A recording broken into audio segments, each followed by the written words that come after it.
All right, hello everybody, and welcome to Warp Meta number 48. My name is Ianbits. I'm going to be bringing you the action today. We have a couple people who are going to be assisting me today. As for now, we have one of those, that is Mr. Dust. Dust, how are you doing? I am doing gloriously, thank you. Well, I'm glad to hear it. I've never actually heard you answer that question with anything besides glorious. But Would you expect anything different? I would not. So I'm glad that some things never change, because we do have a lot of change coming this week in Warp Meta by virtue of having our first expansion in about 9 months, and it's gonna yeah. And Dust, you haven't actually gotten a chance to play this too much, I think. So it'll be fun, kind of seeing what we get to watch. And we're gonna start with a match of Frenzy versus Immortal Imperator, and we're gonna be seeing one of the decks that I think a lot of people expected to be the biggest one pushed, and that's going to be that Rage Warrior with Squish the Wimpy, a card that it was pretty divisive. It was a little bit between oh, this is insane and will break the game, and probably not good enough. Those were basically the only two thoughts around Squish the Wimpy, so it'll be interesting to see which one ends up being correct. Yeah, definitely. You get to look, the viewers at home get to look at the wonderful Russian version of this, but I'm sure you all know the art. It's got the rock. He's about to bash people. So these are Immortal Imperator decks. He's bringing that Slay Warrior. He had a Control Tribunal that was banned, and he has a Control Dagoth. So he's bringing triple control, and this all seems not necessarily like the so the Tribunal was more like this Dagoth. The Slay Warrior obviously kind of its own thing, but the bringing Dagoth I think is a great idea, because he's trying to get the people who couldn't figure out what new decks they wanted to bring and just brought triple aggro. And speaking of Frenzy, here is no Frenzy was smart and hedged today. He had an aggro warrior which was weirdly got banned. I'm curious to see why that one was the ban over this Crusader, because Crusader's been the one that's been kind of cleaning up the tournaments for quite a while. So he does have this Crusader still left for him, and then his last one's going to be a Conscription Telvanni. And I don't think there are any new cards in this besides the Gatekeeper. I'm pretty sure he just took an old deck and was like, I can't figure out what to bring. I'm going to put the Gatekeeper in this, and let's go. I mean, from the news side, Gatekeeper's looks like a solid pick. I don't think it's going to make him feel sad about having that there. He has just been so fantastic for me so far. It's never bad. It's never bad to just have one. Yeah, it's like a not so mini Nahagleave, but affects the board in a different way. Yeah, coming down 2 turns earlier than Nahagleave, which is, you know, probably would be a little bit better than Nahagleave would be a little bit better if it came down to 2 turns early. Yeah, I mean, it's a very universal card. I think it's good for aggro as well. Yeah. So I expect to see that becoming a household name in tournaments. Yeah, for sure. I think the Gatekeeper is going to be one we're going to see in pretty much every control purple deck for a very, very long time. Kind of reminds me of Ancano, and though I think everybody realized it was going to be just very, very prevalent, basically, the entire time, just because of what it did. It answers the wide boards. It answers something that I think that's the biggest problem for control decks in Tesla right now, is dealing with the wide boards of stuff like Crusader and Halalo, and Gatekeeper really, really helps that. Yeah, absolutely. It doesn't remove them, it just neuters them for a few turns. Yeah, just slows them down enough for you to, draw your Ice Storms and make them cry. That's basically what it is. It's basically, hey, give me like 2 more turns to draw this Ice Storm if you could, thanks. I appreciate that. But the Gatekeeper does have negative synergy with Tullius Conscription, so we'll see if that comes into effect. I think the idea is by the time you play the Tullius Conscription, you probably already won the game, right? Yeah. So it's like, that's fine. Yeah, I just kind of want to see that scenario happen, just for my own personal enjoyment. just so like maybe the conscriptions finally get shot back a little bit. It's like, yes, it would be nice to see. But we're just gonna jump into the game for you guys. We've got Immortal Imperator going up against Frenzy. Okay. Check that out, player 1 over in the right there. Ooh. Check out this professional cast. It is very nice. It's always glorious. Yeah, it says player 1 and play. I'm rooting for player 2. I don't know about you guys. Player 1's a really good player, but This is not the best start for Immortal Imperator here. Turn to Sword of the Inferno. It cannot physically be played. Cannot physically be played. It's really good to have. It's one of those cards like Steel Scimitar, I think, that you see it in the mulligan and you really want to keep it, but a lot of times you get punished for doing so. Because you always want it early in the game, you need cards that work with it. Yeah, I mean, it's so universal, but it needs something for it to work off. And right now, Night Mother is not the answer. And interestingly, Immortal Imperator chooses not to play Night Mother. And I think, that's going to be one of the only times he gets to play Night Mother. I don't think he's going to be anywhere short of having targets this game. Well, I think the big thing is he's just straight. It's useless. He straight up cannot make targets, right? Because you're always afraid of the stuff like Divine Fervor coming down. This is a triple Fervor deck for Frenzy. He's running triple Resolute Ally. These targets are dangerous. The important thing is that you don't need to make targets. You can still rack up the 20 kills, which he passed for free, which is very interesting. It is true. I think if he manages to kill 20 of Frenzy's creatures and the game's not over, I'd be very surprised. But yes, yeah, absolutely. I mean, Frenzy, although he's got a very strong hand here, he can't make great use of a Cloudrest Illusionist.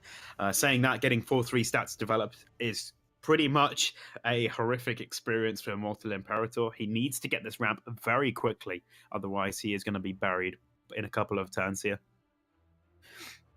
And we cannot see any additional ramp in Immortal Imperator's hand right now either. No. Frenzy not necessarily gassed out. This is something that I think Crusaders is pretty misleading on the amount of resource extension that they have, because it doesn't look like he has a whole lot in his hand, but I mean, these are tough things to answer. This is an annoying field lane to try to deal with for Immortal Imperator, and just chip damage every turn. 1, 1, 1, 1. You got to deal with these 1/1s because each one's done 3 damage so far. Absolutely. And the Barrow Stalker is an interesting one to pick up, but I do agree with this play. He needs to get this Magicka going right now. And this is the best way, because this creature, Arch-Envenomed, will play himself, allowing him to gain 2 max Magicka. But you can see this is a bit more of a greedy there it is. list. Yeah, this Night Mother in these Slay decks, double Pureblood Elder. As somebody who's played a lot of the deck, it really struggles with the aggro matchup, and I think adding that kind of stuff is not going to get it done. And we see just so many high cost cards in the hand. The only thing that's really pushing anything is this Barrow Stalker. Squish the Wimpy drawn, but stuck at 5 health with a Fervor already stuck for Frenzy. This is probably just going to... Yeah. There's even Immortal Imperator, he knows. Sees the writing on the wall, and he is going to bow out to that Crusader. Again, I think that's a really interesting ban, because when you look at that warrior, it really likes tall boards. Tall boards are the ones that it can answer with stuff like Squish the Wimpy, Crossbow, Sword of the Inferno. If it's just like 1/5/5, that's so much better than like just 4/1/1s. The 1/1s are really hard to deal with unless you're able to draw the Pyromancers, and he's not even running Pyromancers, so that's got to be just one of the worst matchups. It's got to be just one of the worst matchups possible, is the Token Crusader, and Frenzy able to take game 1, and that was pretty decisive. Yeah, that was a very one-sided fight there, and just having a little check over the Ramp Warrior list. There are a few additions, and as we saw there, the greed is in this list. Yeah, and when you get greedy, it's better for a mirror match, but worse against aggro. Yeah, he's got the triple Preserver, so the Preserver was, I think, the biggest defensive thing. But he was not. I mean, the Preservers would have been too late for that anyway.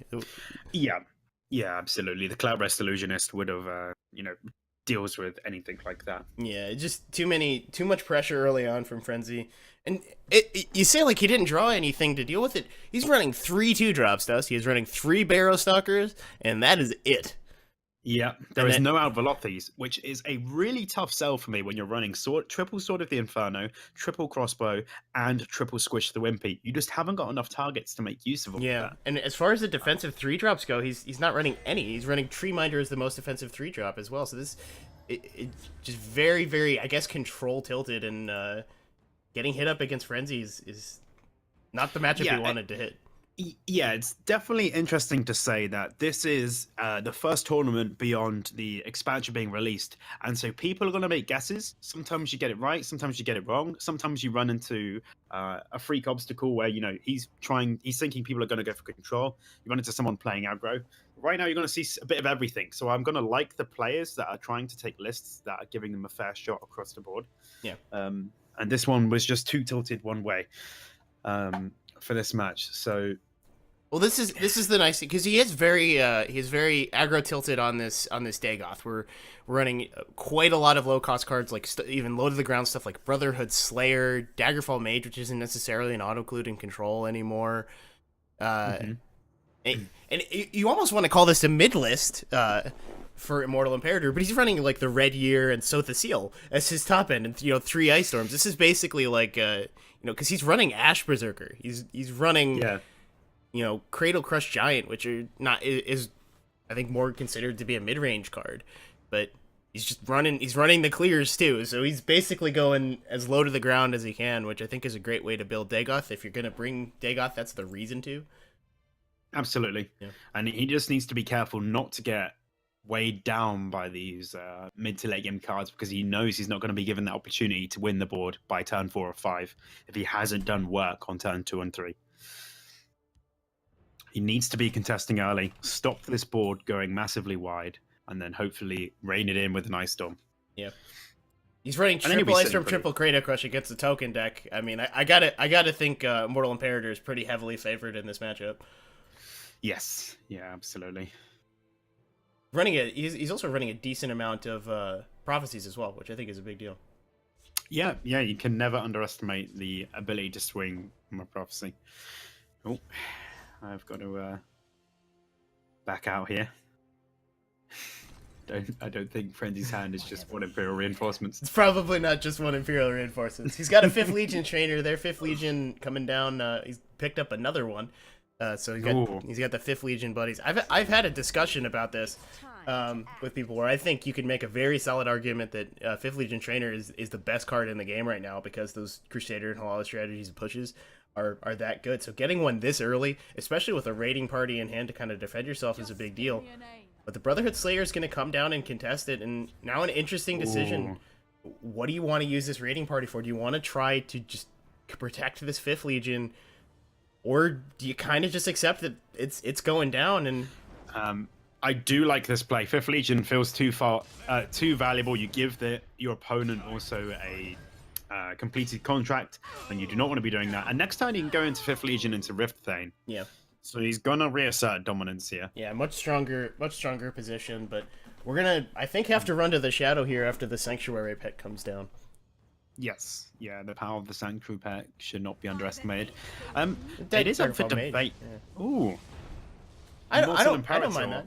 Daggerfall Mage is kind of in the deck for this purpose, right? Like, he wants to take the field lane, and then Sanctuary Pet's going to come down, and the Sanctuary Pet is just so much better in the shadow lane than in the field lane. So this is almost certainly correct by Imperator going with the Daggerfall first.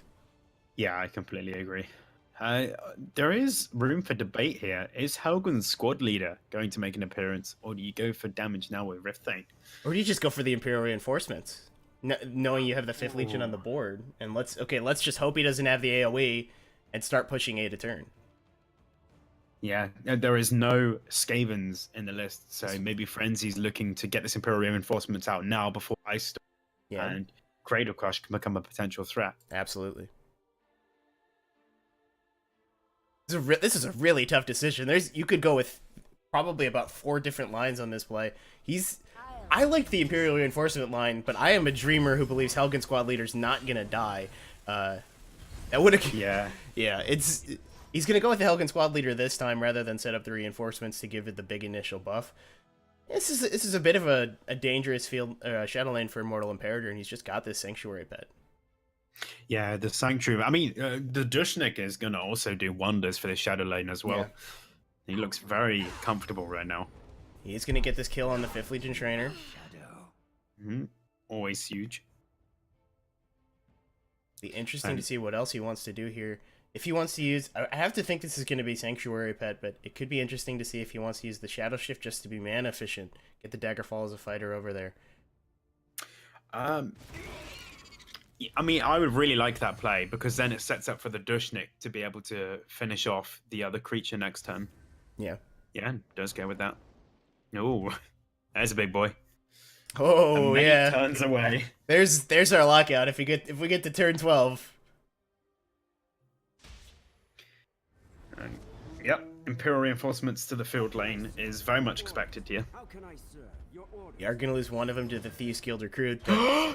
Tiny dragon! Tiny dragon is. Oh. Oh, I couldn't tell because it was in Russian. I did not pick that up. I was looking that one took a second, and Tiny Dragon is insane here. He's even so unfortunately due to needing to increase the size of the hand for legibility. You guys can't see. But we do have let's go ahead and show you. We do have that one last ring charge. So this Tiny Dragon Dushnik Yell Archer is going to present a full clear. He's not going to go. Well, God, what am I talking about? He's just going to go for the tome. And here's the Tiny Dragon. Oh, look at that! The best animation in the game. There it is. Oh, something so tiny causes such devastation. Yeah, and that has crushed Frenzy's strategy out right here. Yeah, and he still has like game here is the really nice thing for Immortal Imperators. He's not kind of, you know, getting the clear and then not being able to deal with future threats. He's still got, you know, really solid turns coming up here. Rapid shot to find more options. Dushnik to make pings. Dark Rebirth on that Tiny Dragon. Ooh. ×2. That's a Firestorm Dragon. I think you got to do that, right? You wanted to see the animation again. Oh, absolutely. I know. You just assert dominance here. Yeah. He decides to go against that and goes for a rapid shot here, allowing him to Dushnik down this Rift Thane. Yeah. Now, Immortal Imperator realizes that, of course, he's incredibly healthy right now, but you do not want to let your health slip, because Crusader can find that burst. He has seen raiding parties present. You definitely feel better having 2 5th Legions already gone. Yes, absolutely. That's the biggest thing, because now if you want buffs, it's very expensive. Divine Fathers and Orc Clan Captains are the way Frenzy's going to do this, and he's not getting card draw engines. No, he does get a good couple of trades there, and he has set up 13 damage.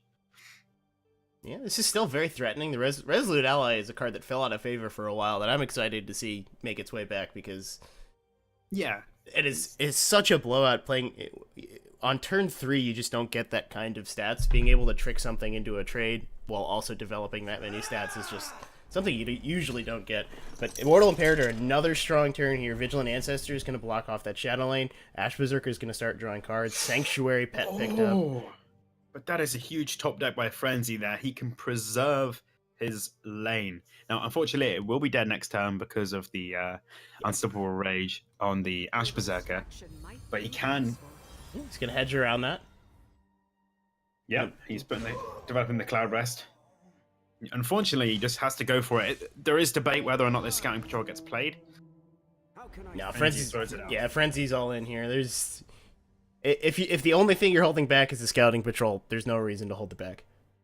Yeah, it's add it to the sacrifice. So we're expecting Unstoppable Rage here. Yeah, that's just gonna be. Yeah, you don't mess around with this when your opponent's on 0 cards. You're gonna go down to 13 here, but it's not like you don't have answers to this Cloud Restorationist next turn. And Marked Man, not the top deck that Frenzy was looking for here. No, not at all. That is pretty sad. You played 2 cards and spent 1 Magicka. Bargain. And the Ice Storm picked up just to rub it in. He doesn't even need to, but it's there. Oh, the sadness. He's gonna go with a Vigilant Giant instead. No silence in the deck for Frenzy, so the worst possible scenario for Immortal Imperator is the Imprison. Not possible with only 1 card in hand, only 2 yellow creatures. So Frenzy's gonna see the writing on the wall, and he's gonna dump out. He is gonna duck out there, and it's gonna even that series up. And we get a very, very interesting matchup for our game 3, Dust. We get Conscription Telvanni against this Rage Dagoth. What do you think that matchup's gonna look like? I think Tiny Dragon is gonna clutch this. I think the important thing here is that obviously the Telvanni Conscription has more value tied into it, because when the Dagoth is scrambling for stuff like Tome from Daggerfall, it is value, but it's not comparable to Tullius Conscription. So it's going to mean that Immortal is going to have to be the aggressor here. And what we saw that game is that the aggression can be there, but it likes to control. Yeah. So I think he's going to struggle to put the finishing moves on this Tullius Conscription deck personally.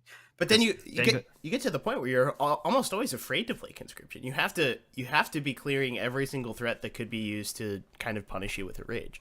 Now, mostly for this list, I think Frenzy's very happy not to see, you know, a tremendous amount of breakthrough. Pretty much just looking at Vigilant Giant, Tazcad, Daygother, all of those pretty reasonable to just get those off the board. Yeah. The biggest problem in this one is that the breakthrough creatures have to be pre-established because Dagoth has no access to ramp. Yep. And so Frenzy is a very skilled player and he's going to be playing that. So as long as he can keep control of those creatures and don't play Conscription into it, he should be fine. But there is the other side of that where Immortal Imperator, it's not totally out of his control to potentially just put Frenzy in situations where a clear is not really advantageous. So you pair these threats, the Vigilant Giants, with other threats, you know. So if he has to take time to clear the Vigilant Giant, but you've also played, say, an Ash Berserker, that's how you kind of need to play this matchup, I think, is to develop multiple threats at a time and try to force your opponent to have to do multiple clears on a turn, which decreases the likelihood they're going to be able to. Yeah, no, that's a very good point. You know, we have seen stuff like Ash Berserker in this list, which means that you can be refueling Immortal and very quickly. He just needs to get those cheap cards, get him out on the field running, and be underway. But we do see a lot of control cards from Immortal here, and like it was a savior last game, it might be his downfall this game. Yeah. And he keeps an Ice Storm in his opening hand. I am legitimately shocked that he did not keep that Baroness. So you guys, unfortunately, we don't get to show you the mulligan for Mortal Imperator. He had an Eclipse Baroness. I would think, knowing your opponents on Conscription Dagoth, you keep the Baroness every single time. Yeah, I mean, and his hand looks very sad. Frenzy is the first on the field. Yeah. And he goes for a Larneth over a Wardcrafter. He is in this for the late game. Picking up that journey is really unfortunate because you don't want it anywhere near the start of your match. You'll need it at some point, and you got it there, so there you go. You have the Larneth for the first Conscription, and you have the journey. You find the second Conscription. Oh, here it is. Tiny Dragon is back out. Such a good animation. Breathing sass on the other opponent's field. And Enduro goes down for free from that monstrous beast. Yeah, and really smart move moving over the Tiny Dragon to play around the Viper here. You want to protect that dragon. It's adorable. You can't let that thing get snaked. You have to, if you're playing Tiny Dragon, you need to respect the dragon. Of course, you know, I was hoping for some dragon stuff here, but Tiny Dragon is good enough to be running its own. Yeah. And this is going to leave Immortal Imperator into his turn 4. And unfortunately, it just looks like a Vigilant Ancestor. And the problem for that is that he just hasn't got a way to make it aggressive. No. So, he goes for the Shadow Shift. Oh, he's able to pick up that Daggerfall too. So he was able to clear out a reasonable turn. That is super useful right now. But I don't think Frenzy's not threatened here. This is clean. Let's just ramp. I've got draw in hand.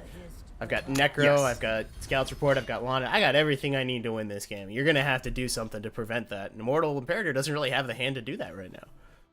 No, absolutely nothing. And Frenzy kind of wants his Thornhiss Mage to die so he can just bring it back with Necromancer. Yeah, he's fine if this dies. He wants us to die. Makes his next turn way better. And unfortunately, Immortal Imperator can't really do much here. You know, Dark Rebirth, Archer's Gambit, they're all lost. Earthbone Spinner does not feel good enough in any way, shape, or form. It might just be a tome applied here. Yeah, I think it's just a sad tome on the dragon. Yeah, he's going to go with the Ice Storm for the clear, yeah. That is not a happy clear. That plays right into Frenzy's dream here. Firebloom going to get pitched here, looking for more value, finding that Mastermind. Frenzy is getting just every single tool he needs to win this game. This is just going, you could not draw this up any better. You have all the resource extension you need. You've been able to ramp twice in the first 6 turns. You've got Lonith to pull the Conscription next turn. This is golden for Frenzy. Yeah, this is exactly where we want to be. There it is. I mean, Immortal Imperator has a lot of work to do now because, as we said, there's no ramp, which is a huge teller in this sort of matchup. It's going to be really difficult for him to muster up some sort of reasonable, sustained attack. Yeah. I think, and that's another big deal, is you don't necessarily consider life total to be a big deal, but when your opponent's running Taskad on Kano Dagoth, being at 29 is really nice here. Just having the time, not letting your opponent get any chip damage. Frenzy's had the luxury of being able to do that while ramping, and that's huge. Immortal Imperator just not able to find any early pressure to maybe get some chip damage going. Yeah, this is going to be pretty rough. I think Immortal Imperator snipe this conscription list with his Greed Ramp Warrior. Yeah, unfortunately he didn't get it. He was unable to kind of get the right cues into this. He was able to get the Crusader with the Dagoth, which I think was perfect for him. But really interesting knowing that he had this Dagoth. I'm still on that Warrior ban because I feel like this Dagoth cleans up Warrior. I feel like you're confident in, you had the Control Tribunal as well. You had two kind of low to the ground control decks that could take out the Warrior and the Crusader. But this conscription is really, really rough for this Dagoth to handle because of how defensively it's built. Yeah, absolutely. I mean, maybe he thought he could just pincer it with his greed list. Yeah. But this is it's sad o'clock right now for Immortal Imperator. Yeah. He just has to watch as Frenzy accumulates his value. He might even go for a shrine here because he hasn't got much else to do. Yeah, he's got the Viper here. The question is whether he wants to use like either the Firebolt or the negation, right? Like he can Shrine and Viper, but those are still resources. You maybe don't want to just cycle a negation because you don't need to draw. If you get this Shrine up, there's a good chance this conscription's gonna overdraw you. Yeah, I mean you can Shrine Viper Balmora Spymaster and feel pretty happy about that. Yeah. Like, empties your hand a bit, get something cycled in. The alternate route is to Endure Mastermind, but then you might be missing out on your Viper. And Laneth is a very good body just to keep around and trade. I think starting with the Mastermind's fine here because you can just Viper and just pick whatever. You are gonna need to find another conscription at some point. That's the one piece he has left. He has the Journey, the conscription. You probably need another conscription. He's not going to Viper. He's just going to lose the Laneth, which is, I mean, using Laneth's body is not something you usually get to do, so almost certainly better than playing the Viper here. Slime Marsh Blade, that's perfectly fine. Replaces itself. He's not going to be sad about that. Overdraw's a real thing. I'm pretty sure we're going to be losing cards somewhere along the line. I don't think he's worried about that in the slightest, having the Journey already in hand, but yeah, it's just something else that gets buffed later down. I mean, normally that's good value, but it feels like there's no real swing here. Immortal Imperator needs something, and unfortunately his hand is all tools to use what's on the board, and right now he's got nothing.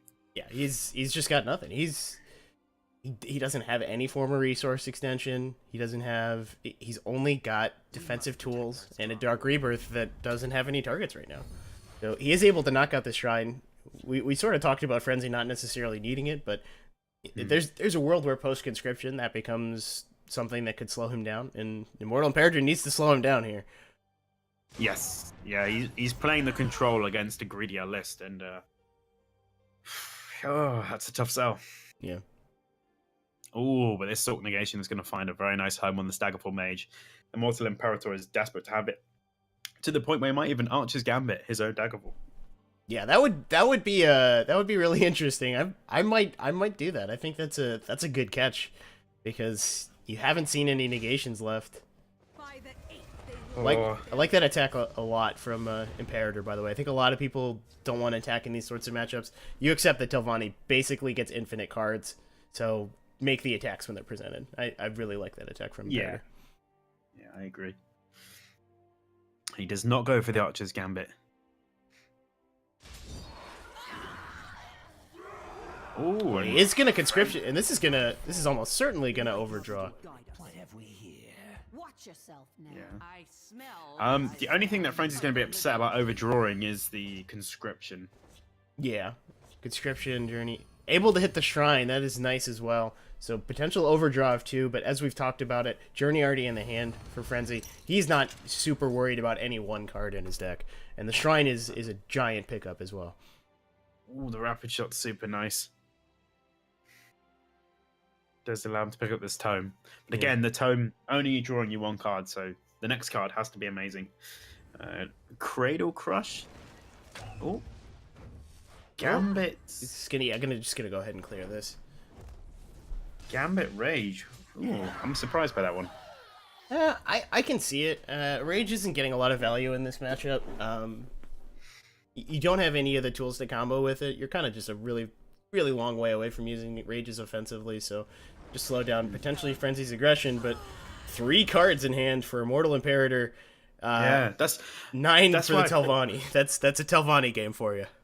Yeah, well, absolutely. Yeah, it's important to reference from Immortal's point of view. He could have left that board up. Frenzy probably wouldn't have attacked. But if he did, then Immortal Imperator could have got some more cards, which he's desperate for. Yeah.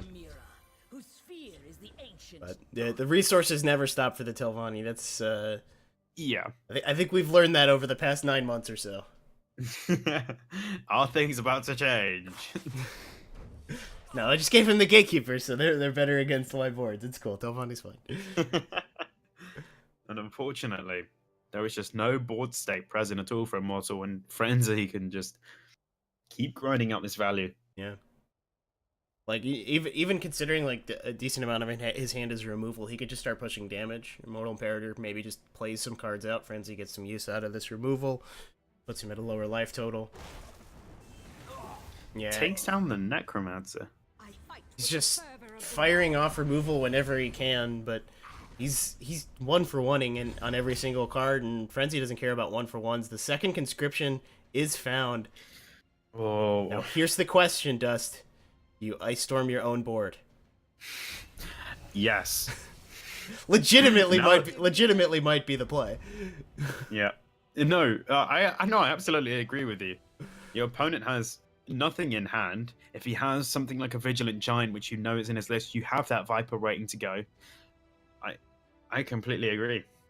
I would Ice Storm, and then you can just... Yeah. You have the slam Shadow down your Fen, heels. so you're not even afraid of just, like, Ankano or Tazcad in the Shadow Lane. Even though a Rage on that would not kill you, because your life total is very healthy, you have answers for any potential problem here. Yeah, absolutely. I mean, I was quite tempted by Ice Storm Journey, but Frenzy has gone for something different. He's gone for the Silence Blackhand Messenger. It's probably smart. You got the stuff on the board, just use it to push damage, and eventually your opponent's gonna have to remove it, and after that, then you go ahead and fire out the conscription. I just wanted to see it because I thought it would be fun. Yeah. This is almost certainly correct, but Yeah. He does play out the Gatekeeper, which is actually going to be negatively impacting Frenzy here. yeah, But- it's only gonna give him an extra 2 damage a turn despite the 6 attack. Yeah. Again, Immortal has got tools here, but they're all defensive. They do not allow him to put on an aggressive front, which is the only way he's going to get out of this. Yeah. It's gonna knock out the Gatekeeper, but as you said, Frenzy didn't necessarily need that. It wasn't doing a whole lot for him. No, yeah, absolutely. And now is when we start counting. Because I count 12, 14, so I count 3 off lethal right now. Yep. He's just gonna push it all, and if Immortal Imperator manages to have the clear, then here's another conscription. Have fun with it, buddy. Firebolt available for Enjoy. this. Gets the 4 damage. Smell the stench of the living. Able Oh, to and draw Snake another Tooth card. Necklace is here. Oh boy. No, I think the only line here for Mortal Imperator is to just play out this tiny dragon and hope that Frenzy's not gonna disappoint the tiny friend. It would take pity on him. Yeah, it's just you go for the pity play. You go for the small dragon, like triggering something maternal within Frenzy, even though he's not female. He is so tiny. Does Tiny Dragon come out? No, he's gonna go. He's gonna go for the actual one. Well, Tiny's gonna come out here, right? He's got to clear the 2-1 to stay alive. All right, Tiny Dragon. There he is. So small. And he does prevent him from dying. Yeah, he's able to stay alive. He's got the snake tooth necklace with the cradle crush. Is it time for a comeback, Dust? Oh, I am totally ready for a comeback. I'm not seeing it, but I'm ready for it. Oh. Frenzy says, no deal, I'm gonna ice storm you. No, I think he's looking for lethal here. Not able to find it. Yeah. Ooh, he commits his Viper. He's just gonna go ahead and I think just... Yep! That'll do it. That's... Yeah. Ah, that's glorious. Thieves Guild Recruit gonna come down, I think, for Immortal Imperator. He was able to find just a little bit last turn. Thieves Guild Recruit's gonna need to do the work for him this turn. Let's go then. My time. Oh, man. There'll be no mercy this day. Apologize about the hand slowing down just a little bit, guys.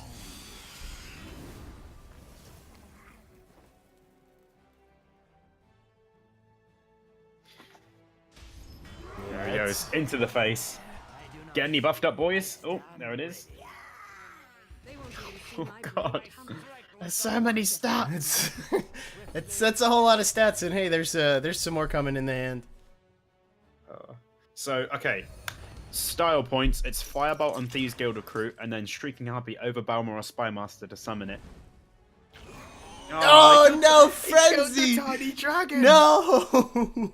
Wow, Why? that is how you lose favoritism. He was so small.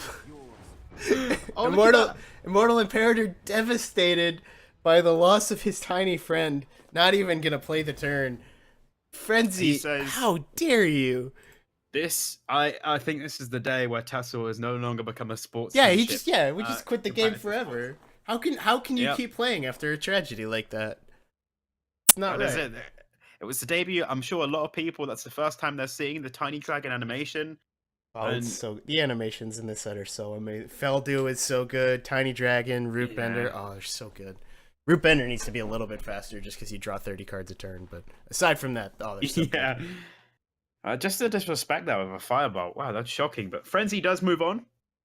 You know, I suppose the congratulations are in order. I'm not willing to congratulate that. I mean, you can win, but at what cost? We will be back in just a moment, guys. Let me check the bracket for you and see if we know what the matchup is going to be. It is going to be Lateralis 19 against Thuldir coming up in just a second. We'll be back in a couple of minutes for you guys.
How's it going, guys?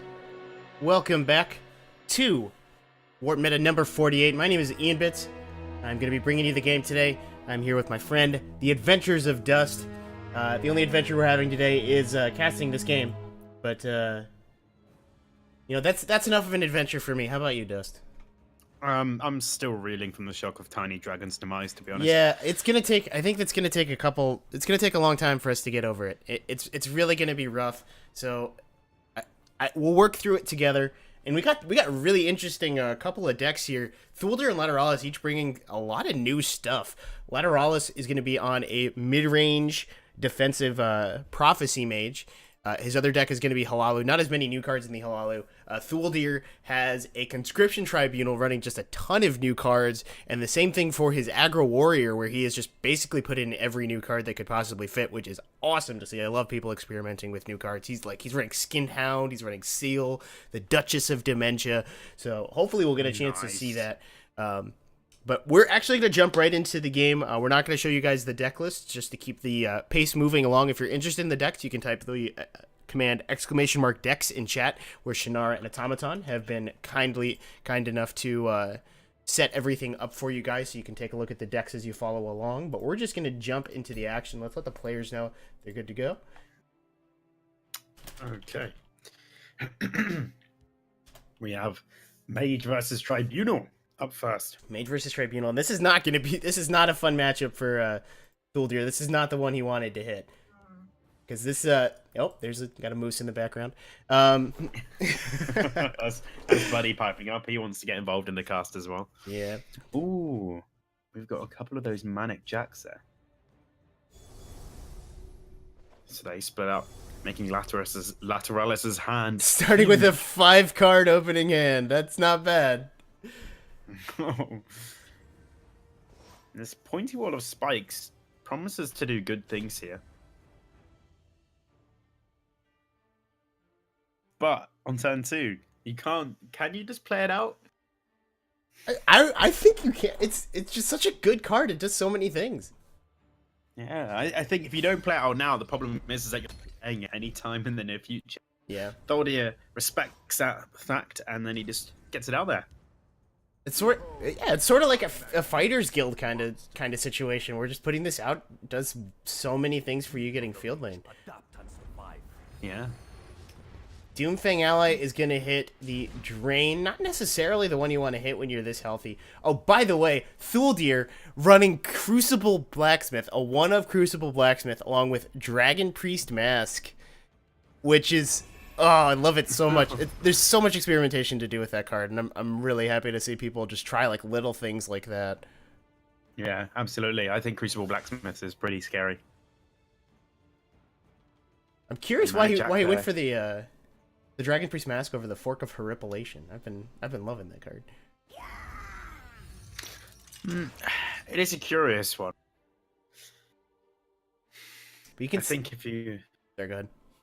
If you're using like 2 cards to draw 3, or 2 of them are part of the 3, it's a difficult package to pull off a lot of the time. And I think maybe just whilst people are experimentation and some things are a bit clunky that they've just left out.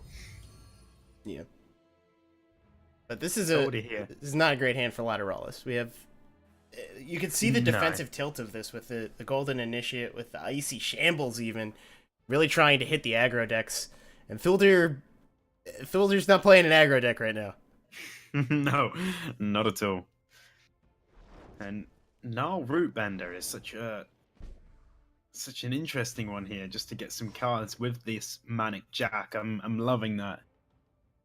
Yeah, Gnarl Rootbender is a really interesting card. It's going to be really interesting to see if that finds a place in mid range, because there's some obvious combos with it, but it's just it is kind of slow. It's going to find its home in combo decks for sure, but it might just be good enough to play in just jam in mid range blue if you're playing Manic Jack especially. But interesting turn here for Lateralis. Be interesting to see what he wants to do. Possibly a Manic Mutation here to prevent the Camel from trading on board, but you're really not happy with the amount of pressure you've been able to push and the amount of pressure that you have in your hand.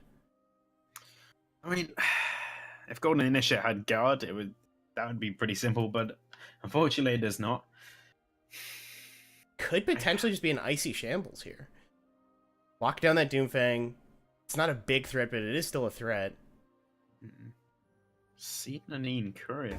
Sanine, I guess, coming down on this Harpy to make the trade is going to be on the Harpy. Ooh. That's interesting. I didn't really see that line myself. Yeah, Obviously, I value the Relative. damage a little bit higher than that, but I think I understand it. ooh. Ooh. Makes a trade and hits a prophecy. It's a pointy, pointy wall of spikes, so it's not actually going to damage him outright, but he does need to trade into it. That pointy wall of spikes is horrendous to see for him here, though. Yeah. It's basically a prophecy javelin with Lateralis' current hand. Yep. It's important to say that it's like a Fighter's Guild recruit been made available to Tribunal. Yeah. That's what I mean. It's not as simple as that, but it's in this situation, it's performing and functioning the same as that. The waters of life. He's not running like any. I don't think there's a single card in the deck besides Lightning Bolt that's gonna deal with that pointy wall of spikes. No. And here we see the Tree Minder come down, which is doing really nice work right now. Yeah, it's huge. I keep a spare I have a feeling this Harpy is about to be sent to the land of spikes, and then we'll see if we can save this Manic Jack. I like that play. But the only way you can save it is with a Manic Mutation or an Icy Shambles here. Lateralis is just not getting favorable trades that he wants, and Tholdir is keeping him down. Yeah, not able to hit the ward. Regenerate! Good ordering there. Good ordering by Lateralis to see if he hits the ward to potentially save the Harpy. Generate is really nice, but he did not trade. And Divine Further is now going Fine to for punish. I loved it. When you're this low to the ground, like Thuldir clearly teching this list against aggro, when you see like where you see not nearly as much greed as you might see in a normal Tribunal list. I love Divine Fervor in this kind of list because it lets you turn on the Jets against other control decks. And he's gonna hit this Dragon Priest Mask. I don't know what this Dragon Priest Mask is gonna do. Or no, he's playing Mentor's Ring as well, so he's got both to pull. Oh, I love Crucible Blacksmith. It's such a good card. Oh, it's so fun to experiment with just like toolboxing your deck with a couple really important items. And he's got the Mentor's Ring and he's got the Dragon Priest Mask there. That's filth. Important note for people that are not aware: Pointed Wall of Spikes, now that it has one attack, its effect will trigger even when it attacks. As long as it takes damage from a creature, it will deal the attacking creature's damage to that creature. But Thuldir is at a relatively dangerous 11 life here, and that Gnarl Rootbender is not fun for Tribunal to deal with. That is almost certainly why this is in the deck, is to give yourself a shot against opposing control decks. Because if you remove it, you're giving your opponent more gas, and that's really rough to do. So Lateralis suddenly in a position where maybe he can push through here if he can find a way to deal with the guards that are about to start coming down. Yeah, the double Emperor's Blade is a pretty sharp blade in the coffin, and they are not 4/5. Yeah, They are significantly healthier than that. this is why I love my fervors. The pointy wall of spikes is not actually that bad here. We get to shambles on I would assume the Hive Defender here, Oh, that is really rough. but for as defensive as this list is tilted for Lateralis with the amount of prophecies and even the Icy Shambles, no javelins. You're gonna have to get through these guards the old-fashioned way, and there's more where that came from. Oh man.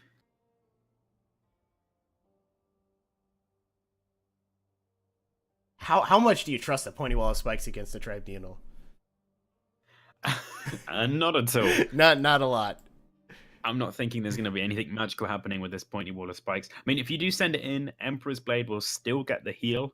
He doesn't Thuldir doesn't actually have an answer in hand, is the craziest thing, though. He doesn't have the executes, the negations, the lightning bolts, the anything. He doesn't actually have it in hand. This pointy wall of spikes would do some work. That's true. But when he Doomfang's allies and then Mentor's rings Doomfang ally and Yeah. passes that Oh, trade, I didn't even think about that. That's insane. That's when the death hits. He doesn't actually have that many yellow cards. Yellow is the least represented in the deck, but I mean, you have the wards too, so either keyword is just golden for you. Oh man, this is when you start taking in that I don't even know its name. The blue 3 cost that shows you the top card of your deck. The Farsight Nereid. Oh, nice knowledge. That's why we've got you on the Yeah, card. That's beautiful. I've spent just absurd amounts of time in my life with a bunch of information that I can't use. To see if that top card's yellow for Mentor's Ring. Yeah, this mud crab. Oh, okay, let's go. I have Let's no get clue Farsight. what even would get close to bringing you back in the game, but if something exists, this mud crab is gonna find it. Come on, Lich's Ascension. Arch and Venom Tank, and he passes off a Arinthia Swindler. Ugh. Ugh.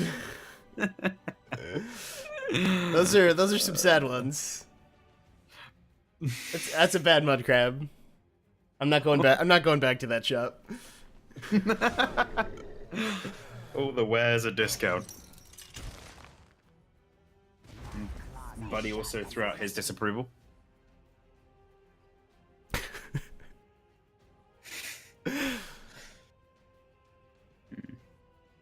Yeah, this is just a really nice situation. Gonna see if he can roll that drain.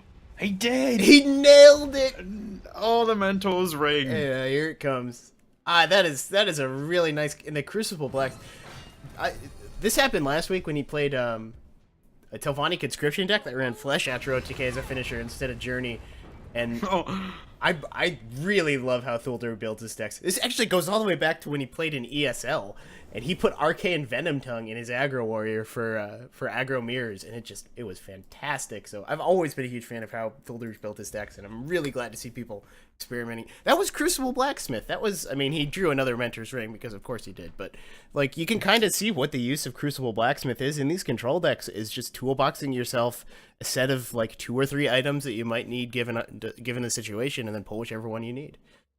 Yeah, it was. It had a really good showing there, especially with that Divine Feather, making it a useful minion. Yeah.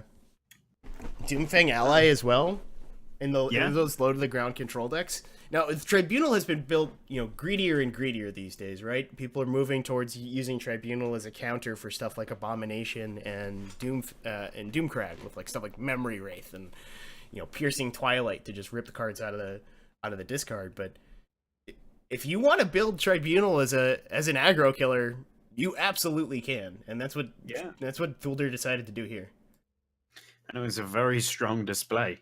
So Thuldur is going to remain with that tricky, intriguing Tribunal list. Yeah, and Lateralis is going to be moving on to a much more traditional list of aggro Halalu. Not as many new cards in this one, just a Shining Saint, Ghost Fanatic, which was an interesting one. That is the one that gets discounted for each creature that has died this turn. So you can get that down to 0 mana relatively quickly as a Halalu list. And then a 1 of Unstable Madman, which I really want. I don't know if that card's amazing or terrible, but I feel like it's one of them. I haven't been able to figure it out yet. There are some that are genuinely quite tricky. That's most of the set, because this is almost all just new mechanics, right? Like it's all madness. It's tough to figure out what the good cards are, because it's all just new mechanics. And that's the fun, and that's what's going to be fun about this tournament, is that we're going to see people that are finding little nuances between the new cards and getting them to work. I apologize about the wait, guys. We are having a spectate bug, so it'll be just a second until we're able to get this game started. Just what's your favorite new card so far? Maybe not necessarily the one that was your favorite right away, but what's your favorite that you've gotten to try so far? I'm still a huge fan of Syl, the Duchess of Dementia. She gives you the Dementia lane, which seems so incredibly strong. I can't figure out where she goes, is the problem. I love the new lane changes, but I can't figure out where the heck she goes. Fadden is like you just put that in control because it's a draw engine. That one's easy to figure out. Seal, I don't think it's necessarily an aggro card, but I can't figure out any deck that wants that effect. I think it's just so scary because if you're an aggro deck, you're desperate for damage to hit your face if you're up against control to get cards, and you make that lane Dementia, so if your opponent has any minion, you can choose to abandon it, and then you're going to get a card every 2 turns. Yeah. It seems. I know that's slow late game for an aggro deck, but I'm incredibly excited to let it go. Damage is still valuable throughout the late game. There's plenty of decks that can utilize that effect. It's just, my first thought was that it would go into Archer. The problem I had with that is that I couldn't figure out any new green cards to play because green did not get a whole lot in this expansion. No. So maybe once we've settled down, we've all gotten a chance to try the new cards, and we go back to some older lists. That's where Seal will find its home. Yeah. Hopefully, we want to see some good stuff. I do apologize, trying to figure out what the issue is with the Spectator. Lateralis' cards are being very shy, and they do not want to be shown right now. So we're giving them a pep talk. We're letting them know that everybody loves his cards. Okay, they're beautiful cards, and the world needs to see them. So we need more tiny dragons. I don't think it's any tiny dragon. If you're gonna, I'm just gonna start one of tiny dragon in every list I run. He's being so good. It is. We can go back to animal lists. May need to switch this up. Yeah, I can't get any cards from Lateralis' side either. Oh, a little buddy yawn.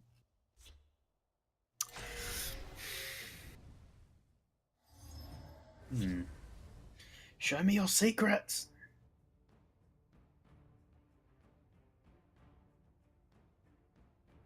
I mean, I can see the game from Tholdir's side. Yeah, it looks like that's what we're gonna have to do. Unfortunately, not sure what the issue with spectating is right now, but we're gonna have to just go ahead and watch this one from Tholdir's side. For whatever reason, Lateralis' cards are not visible to us in the client, so we're gonna have to just watch this from Tholdir's side. So this is the one that we saw last time, but this deck is going to be up against a particularly aggressive strategy. So we're going to see if it can stand the test of time. Now, this is a very interesting opener because Pointy Wall of Spikes is a prophecy, and you can keep that for Galen. So you can shuffle in more prophecies. Yeah. Yeah, that's always a really powerful strategy against aggro, especially against something like Halalu, which I don't think... I say Halalu probably doesn't deal with Pointy Wall of Spikes well, but I'm trying to figure out an aggro deck that does deal with Pointy Wall of Spikes well, and it's not coming up for me. So I had to silence the beast. You got a tiny dragon in your house right now, man. Yeah, he just wants to take part in the cards. He's excited as well. Yeah. Okay, so I mean, I'm very tempted to go for Galen to Pointy Wall of Spikes. Yeah, contesting this pawnbroker is good as well. Like, yeah, even if you don't get it from a prophecy, you get a 2 Magicka Hive Defender with some seriously scary text on it. I gotta think there's even some thoughts to just putting those Hive Defenders in there. That's fair. Yeah, it's 69 Hive Defenders, man. They'll get the job done. They're so expensive, but they can't be prophesied. Yeah, that swings. And Pointy Wall of Spikes is just if you get any attack value on that spikes, you basically get to attack twice with it, which is just fantastic. Yeah, it's really horrifying. Oh, denying this execute. Turn it's drawn. But the Galen gets a free clear anyway. Okay, so here, Pointy Wall of Spikes does not shine, and we're expecting to see a Ring Hive Defender. But Tholdir is going to be shy about using this Ring of Magicka, because he's going to want to use it every turn. Yeah. Even Shadowfen next turn on this Cultist doesn't look that bad. No. It's definitely worth a consideration. Lateralis, really low to the ground. Thuldir building this heavily against aggro, and Lateralis is just running up against wall after wall after wall. Not some literal walls, some of them, but Take my wall! Hive Defender is, it doesn't have to be a literal wall. It's just there. Instantly throws out this Enduro. He is not interested in Mentor's Ring passing. It's not enough of a threat. So let's just go. No. Yeah, let's just go ahead and knock out this Hive Defender. You're stuck with a 3/1. I'm at 28 health, and I can ring out this Pointy Wall of Spikes if I really want to. But I think he's just comfortable taking this 3 here. Yeah, I think he's going to exercise caution here. Save that last ring charge for when it matters, because Pointy Wall of Spikes just doesn't really do anything here. Yeah. And Batholdir does have to be careful. we've all fallen victim to Halalu just Yeah. getting a moment on board alone and abusing If that. he finds a way to potentially keep this cultist alive and then go wide next turn, apparently really tough decision for Thuldir here. Yeah, he spent a considerable amount of time on this Enduro. I mean, this is all he's really thinking about on this turn. So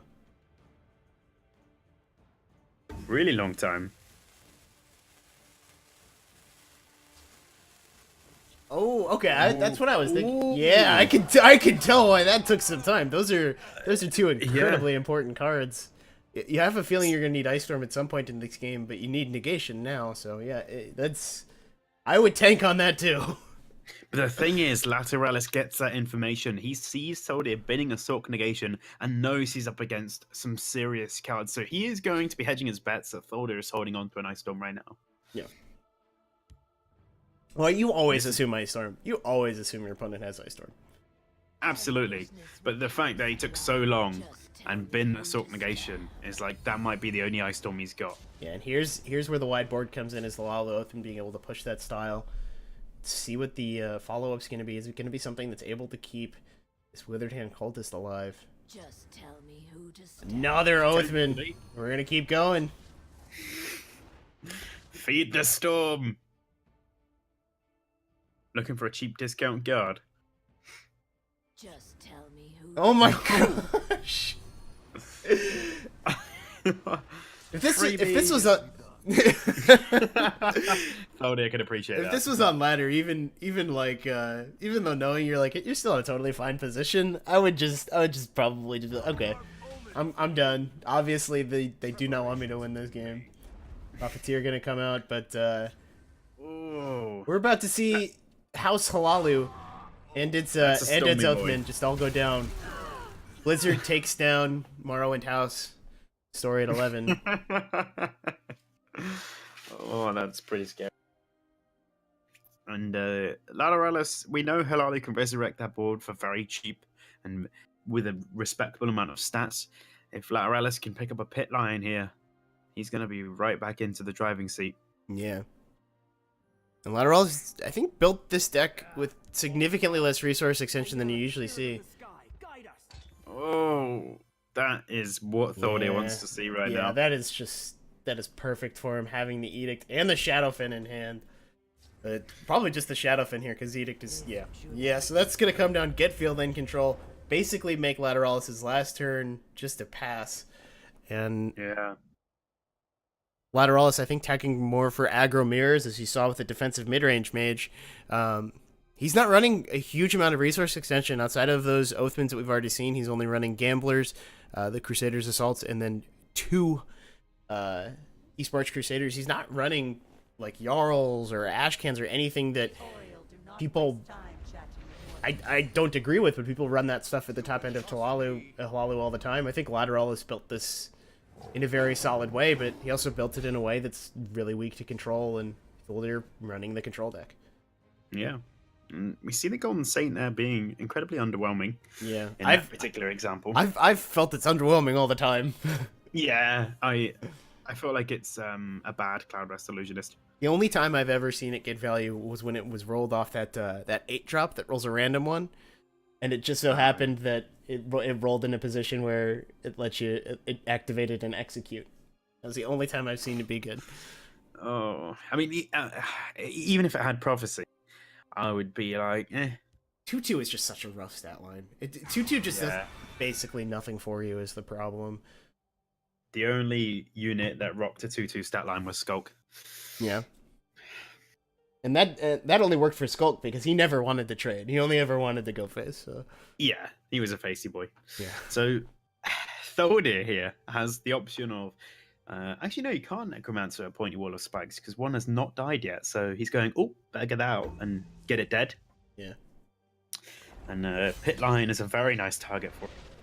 Yeah. The Both of these targets were fine, right? Both of these targets were Yeah. golden. You either way. Oh, Yeah, Lateralis. Lateralis. Yeah, the Ice Storm after the triple Oathman turn. You know, it wasn't wrong for Lateralis to try and go in there, but Dang if he didn't walk straight into a blizzard. And Thuldir very, very low to the ground control deck, very much trying to hit those aggro decks, and he was able to take out Lateralis here. Lateralis also teching for aggro decks, but doing it in a little bit of a different way by trying to tech for the mirror. So just a really rough matchup for Lateralis. Didn't really have the tools he needed to win. But Thuldir getting rewarded for some really, really solid deck building, I think. Yeah, that was a really strong showing by that Tribunal. I'm excited to see more of that later on, potentially. Yeah, I want to see that warrior from Thuldir. I love that warrior from Thuldir. It looks really, really cool. I didn't think there was a whole lot of new cards that you could put in into aggro warrior, but he sort of proved me wrong. But we'll be back in just a couple of seconds, guys. We're actually going to bring in Sukeyaa to do some of the casting for you. It's going to be Avhust versus Super Thanks 555 coming up in just a couple of minutes. Stay tuned. We'll be back.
All right, hello everybody, and welcome back to WarpMeta number 48. We are on to the round of 16 for you guys. We've got Avhust. It's probably just Avhust, but I'm going to say Avhust because I want to pronounce it like that. Going up against Super Thanks 555. I'm actually going to be stepping away for this tournament. We are going to hand it over to Sukeyaa. Sukeyaa, I believe this is the first time you have appeared on WarpMeta. Would you like to say hi? Hello, and yes, it is the first time I have appeared here, aside from chat.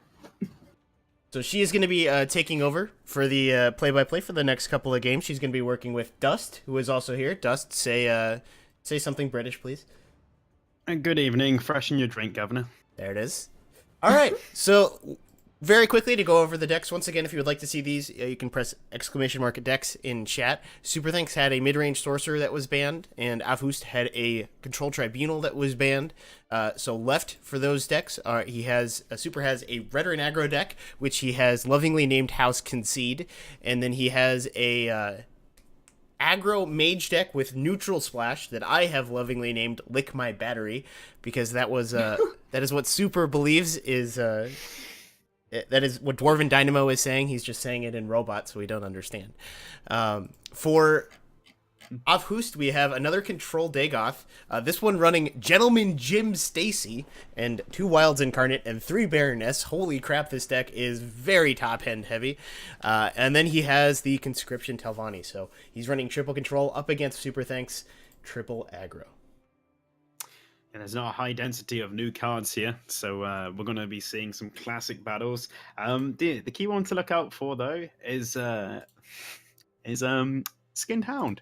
And we've actually got that in the opening mulligan here. Yeah, we're going to go ahead and jump in. That card. We go ahead and jump into the game, and I am going to step out for you guys. So have fun. Hold on to the stream. You're in safe hands. I don't believe that for a second. But It's okay. The train wreck begins here. Ooh. I'm ready. We have some emotes going on. That's also it's the first time I've seen him here, and he's just letting himself be known, getting out a few. No, it's gentlemanly, you know. You say, "Sup, how's it going? I'm about to crush you." Exactly. Super Thanks has other ideas here. Starting off with a Brimmer Profiteer is pretty aggressive. Going into a Barrow Stalker, this is going to trade a 1-for-1, but with the new addition of a Skinned Hound, Super Thanks can save this Brimmer Profiteer. I do really enjoy that new card, very much so. Yeah, and I mean, you can just... It's a 2-magic, a 2/3, but the 0-2 health has effective charge. It is like an item on a stick, and it has proved incredibly effective there, giving Super Thanks a dominant board state. Now, unfortunately, Wardcraft is really problematic for Super Thanks here. He can't actually get a value trade on this Wardcrafter at all, so he might switch it up and just go to face here because he knows he is leading the aggression in this matchup. I'll profit from your death. She definitely does. Completely respect that. Now, the only problem here is that Queen Brenzai is an absolute power drop from Telvanni, and we're going to be seeing that next turn. And Super Thanks is not going to have an easy route to Queen Brenzai. It does not seem so. The makeshift defense is coming down. It means that he is going to have enough stuff to damage Queen Brenzai. No, we'll get the trade. We'll get the trade. So Avhust might actually just take Queen Brenzai to the shadow lane here. Approach and be recognized. That's a really nice play from Super Thanks there to take up that makeshift defenses into the field as well.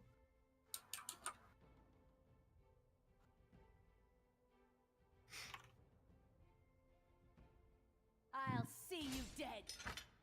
I'll take them with me. A question here. What would you play, Suki? You've got Tia or Emperor's Blade. Oh. Super Thanks says Emperor's Blade.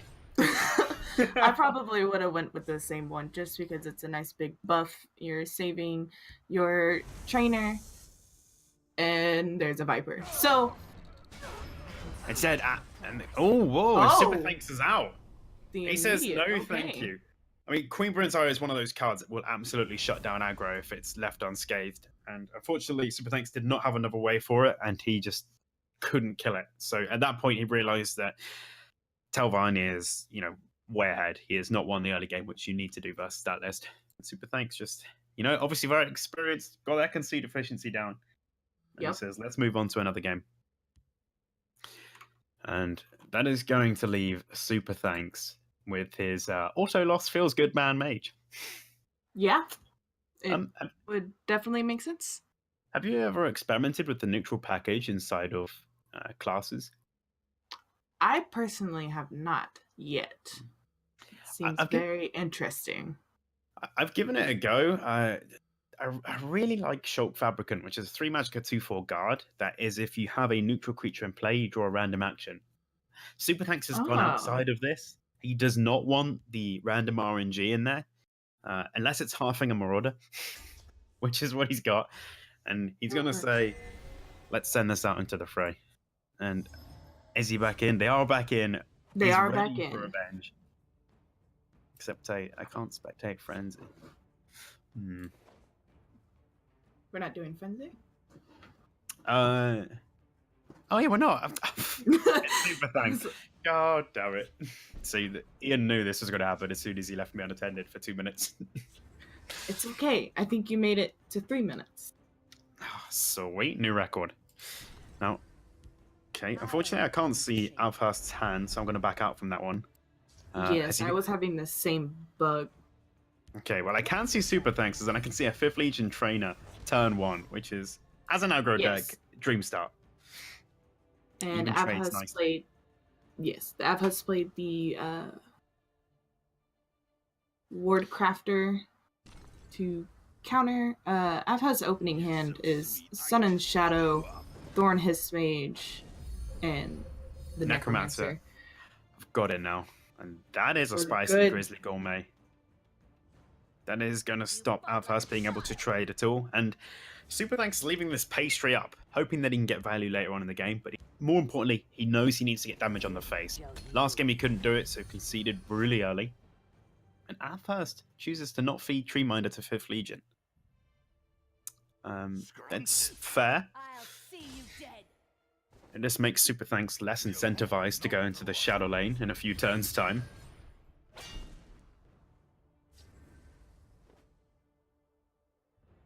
So there is a We must count Viper. on our wits. Oh, Sun and Shadow. Now, Super Thanks knows what action's getting pulled here. It has to be an Ice Storm. And yeah, yep.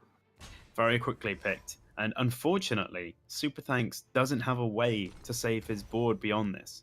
You know, he just goes for a further, knows the storm's coming, locking in that face damage whilst he can. Oh, he actually takes a trade, so he keeps the 5th Legion trainer up. That's You actually, can't defeat me.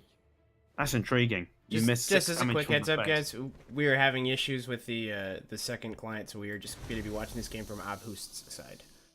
We do not have access to Super Thanks hand right now. Ah, okay. to I know. can see it. I could talk you through this, guys. We got this. We got this. It's and Super Thanks has got an okay hand, but man, Avhurst has got so many controlling tools. Indeed. Didn't have to use the Ice Storm, so that helps him for later. Yep. Yeah, and Super Thanks can be very aware that that spell that Avhurst pulled from Sun and Shadows is still in his hand. Now, the power of just Thorn Hiss Mage and Necromancer is pretty gross. Ooh, Indeed. goes that for what we're- Necromancer. Ooh. Goes for the Viper. Does not want this damage to the face happening. And has a real decision. Do I want the 5th Legion to go? No, takes down Yargrim. And that's going to disable Super Thanks being able to play the Dwarven Dynamo, which is in his hand. You might not be able to see it, but it's there. And he currently has It's- nothing it's to there. trigger on. It's there, just chilling. And unfortunately, it's going to be a sad Cloud Rest here. I'll try to draw Oh, the no, my. no, it's not less sad. He did have the Magicka for a dagger, so that's actually fine. like a child. The trainer the- is saved again. Yeah, that's done some serious work. And the Red Brahmin coming down next turn is a lot scarier than the Ice Storm now. Because it just shows you how devastating a Divine Further can be. An Ice Storm pushes a lot of creatures that are at 3 outside of that range. And this is going to be an interesting thing to target now. I smell the stench of the living. We saw Eastmarch Crusader get banished from the list. Trying to stunt Super Thanks' ability to come back into this game. It's a good, neat little lockdown. For sure. Yeah, it's gonna stop any sort of snowballing happening. And oh, no, the Fifth Legion trainer, it's finally dead. But It's of course, gone. that's absolutely correct there. But Avhurst has a couple of really nice turns here. Now, important to note, the Black Dragon is immune to lethal, so that could not trade in that way. That is true. But is Avhurst going to spot it? You know, you cannot underestimate tournaments do add on pressure, and when players know that they're getting spectated, it can definitely play a factor. And things like Black Dragon being immune to lethal can be something you overlook. I have definitely overlooked it a time or two in playing Yeah, games. oh, everyone's guilty. Ooh, Avhurst can actually make use of that sweet roll to betray that Rising of Bones for an extra guard. Oh, But of course, indeed. Oh, for now, look at the new card. Careful there, friend.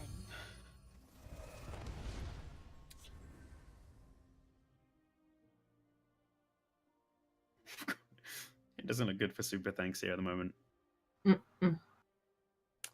Um, His I mean- hand doesn't seem like it's gonna help him very much. Yeah. The good thing here, though, is that Super Thanks has done a lot of work getting Avhurst down to 12. But the problem is that Barrowstalker's got Drain, and is going to be absolutely the end of Super Thanks if he can't deal with it. He recognizes that and drops the Steam Constructor into the Shadow Lane.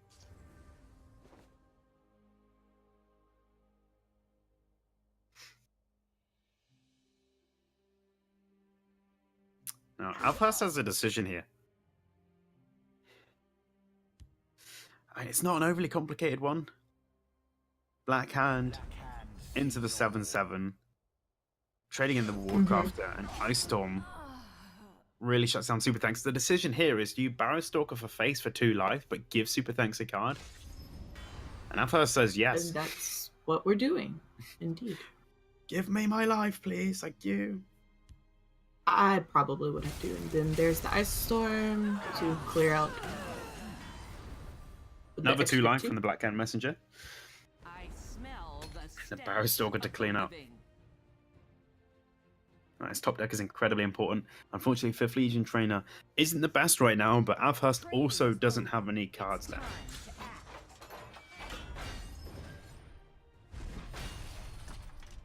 This is going to be a close one. Careful there, friend. Do you believe in the power of top deck conscription? Yes, I do. Well, Oh. I thought it was at first. I got Oh, very it- nervous. It could still be it. Or the cat's ball is a tricky one to bin, but I think you just have to get rid of it. Oh Oh, no, because of the Rising of Bones, of course. What am I talking about? and yep. Because you are going to be... You're going to be an alive a turn, but you are going to be pretty close to dead. The Necromancer is a huge pickup as well. Oh, just doesn't have the Magicka for it right now. But next turn, that can bring up something like a Hiss Mage, help be defensive, but Avhurst is going to require more than that. Look at the damage here. The Devil Divine Further is just horrifying from Super Thanks' side. Oh, that is a very, very nice card to get. Oh, the Necromancer's Amulet. Pretty slow here. Going with the Shadow Fen. Okay. So It's going to clean up. it's not gonna be clean, but it is gonna be attempted. This Necromancer has to go Shadow, and I'd imagine bringing out Thorn Hiss Mage. Could also go with Sanctuary Pet, but the guard does the same Oh. thing, and there is the conscription. It is now about a game of trying to survive till the next turn. To the next turn. Yes, indeed. If it was just one turn earlier, we'd have a different ball game. I mean, it was Super Thanks has done a really good job of keeping hold of a lane that has so much fear. Oh, and he brings back Black Hand Messenger.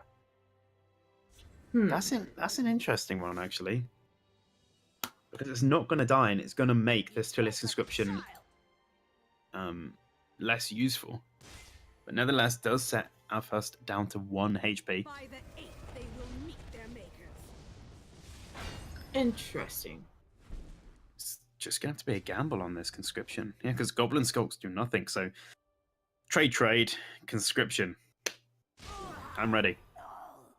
Now, unfortunately, our I'm first. ready. I mean, yeah, you should get a Shrieking Harpy here or a guard on the right. Friend, Okay, there's the Harpy. Harpy, I smell the and there's the stench guard. of the living. Oh, and Ungolem's huge. That allows Avhurst to heal for 3 if he crushes the Black Hand Messenger. Oh, and Super Thanks is not happy right now. This is absolutely gonna push him out of range of getting a top deck bolt. Necromancer's Amulet doing work. All the extra life, just as long as it puts you out of bolt range. Absolutely. Grizzly Gourmet is an okay top deck. It does mean that Alphast has to do more work here. Oh, that is a beautiful But top another deck. harpy will definitely help. That is incredible.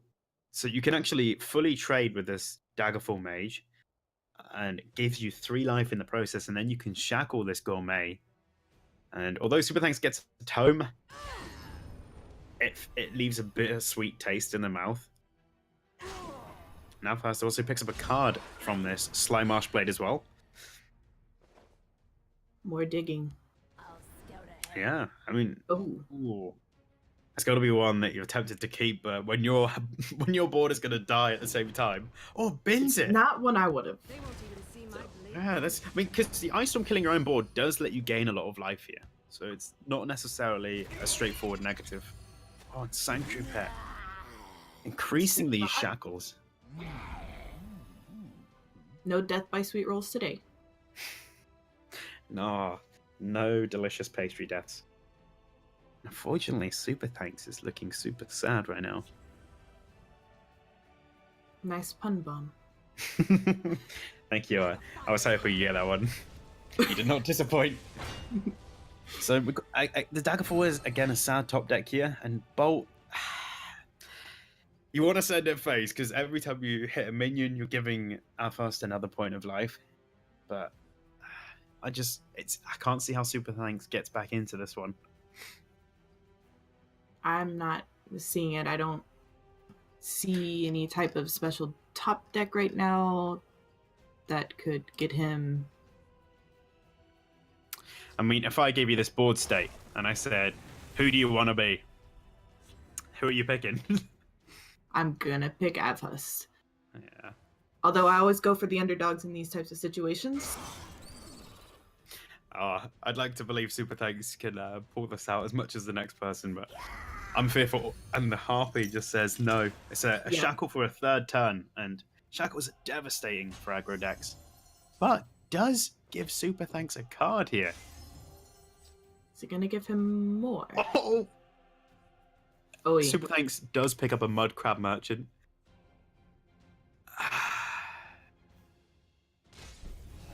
Oh, and it's a Prophecy Bolt. Prophecy. Oh, it's Alphas. Oh my.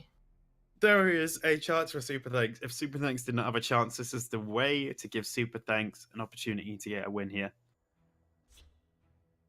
Now, that is horrifying. When you're at 3 life, you do not feel confident. I would expect to see double Cruel Firebloom now to push Avhurst out of the range of Bolt. And I'd probably even go with Territorial Viper to sack off a minion as well, just to push you outside of a range of an Incarno.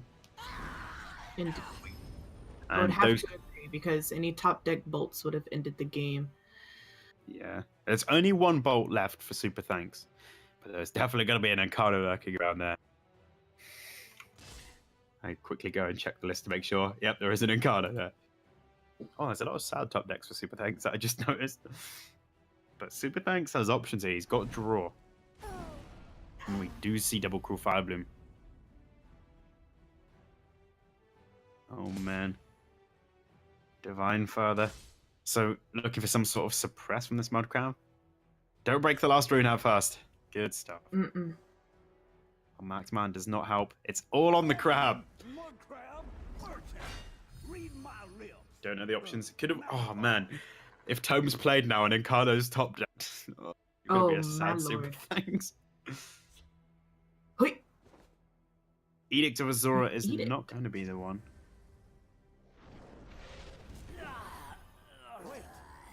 Did you hear that? Passes on the Camlorn hero opportunity.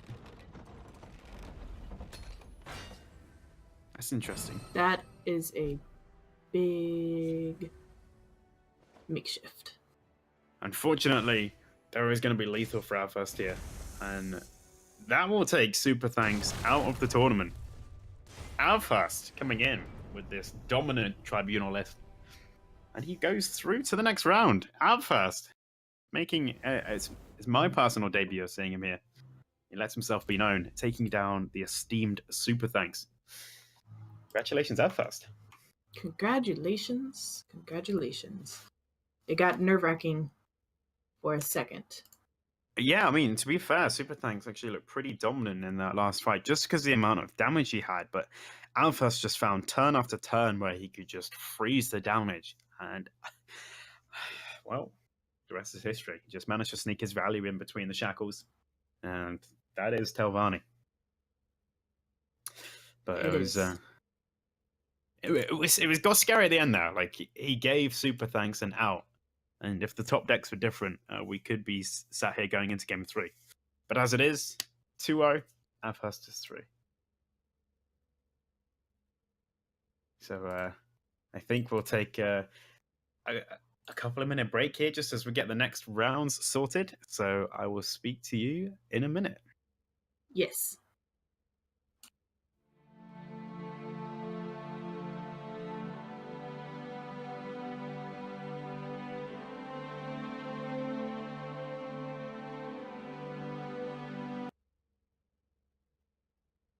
Just to let everybody know on stream, we are going to be doing some on-the-fly fixes to try and deal with the second-hand issue. Unfortunately, for whatever reason, to give you guys a bit of behind the scenes, we use a mobile emulator to run the second hand. For whatever reason, the newest version appears to have slowed down the mobile version by quite a lot, so it ends up being several turns behind depending on how quickly cards are played. I'm going to be working on a fix for that to get you guys the hands for the rest of the tournament, but the screen's going to look a little bit stupid for the next 2 minutes or so. Just deal with the stupidity. If you want to do some foreheads in chat, that's fine too.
All right, guys, welcome back to WarpMeta 48. We are going to be in the round of 8.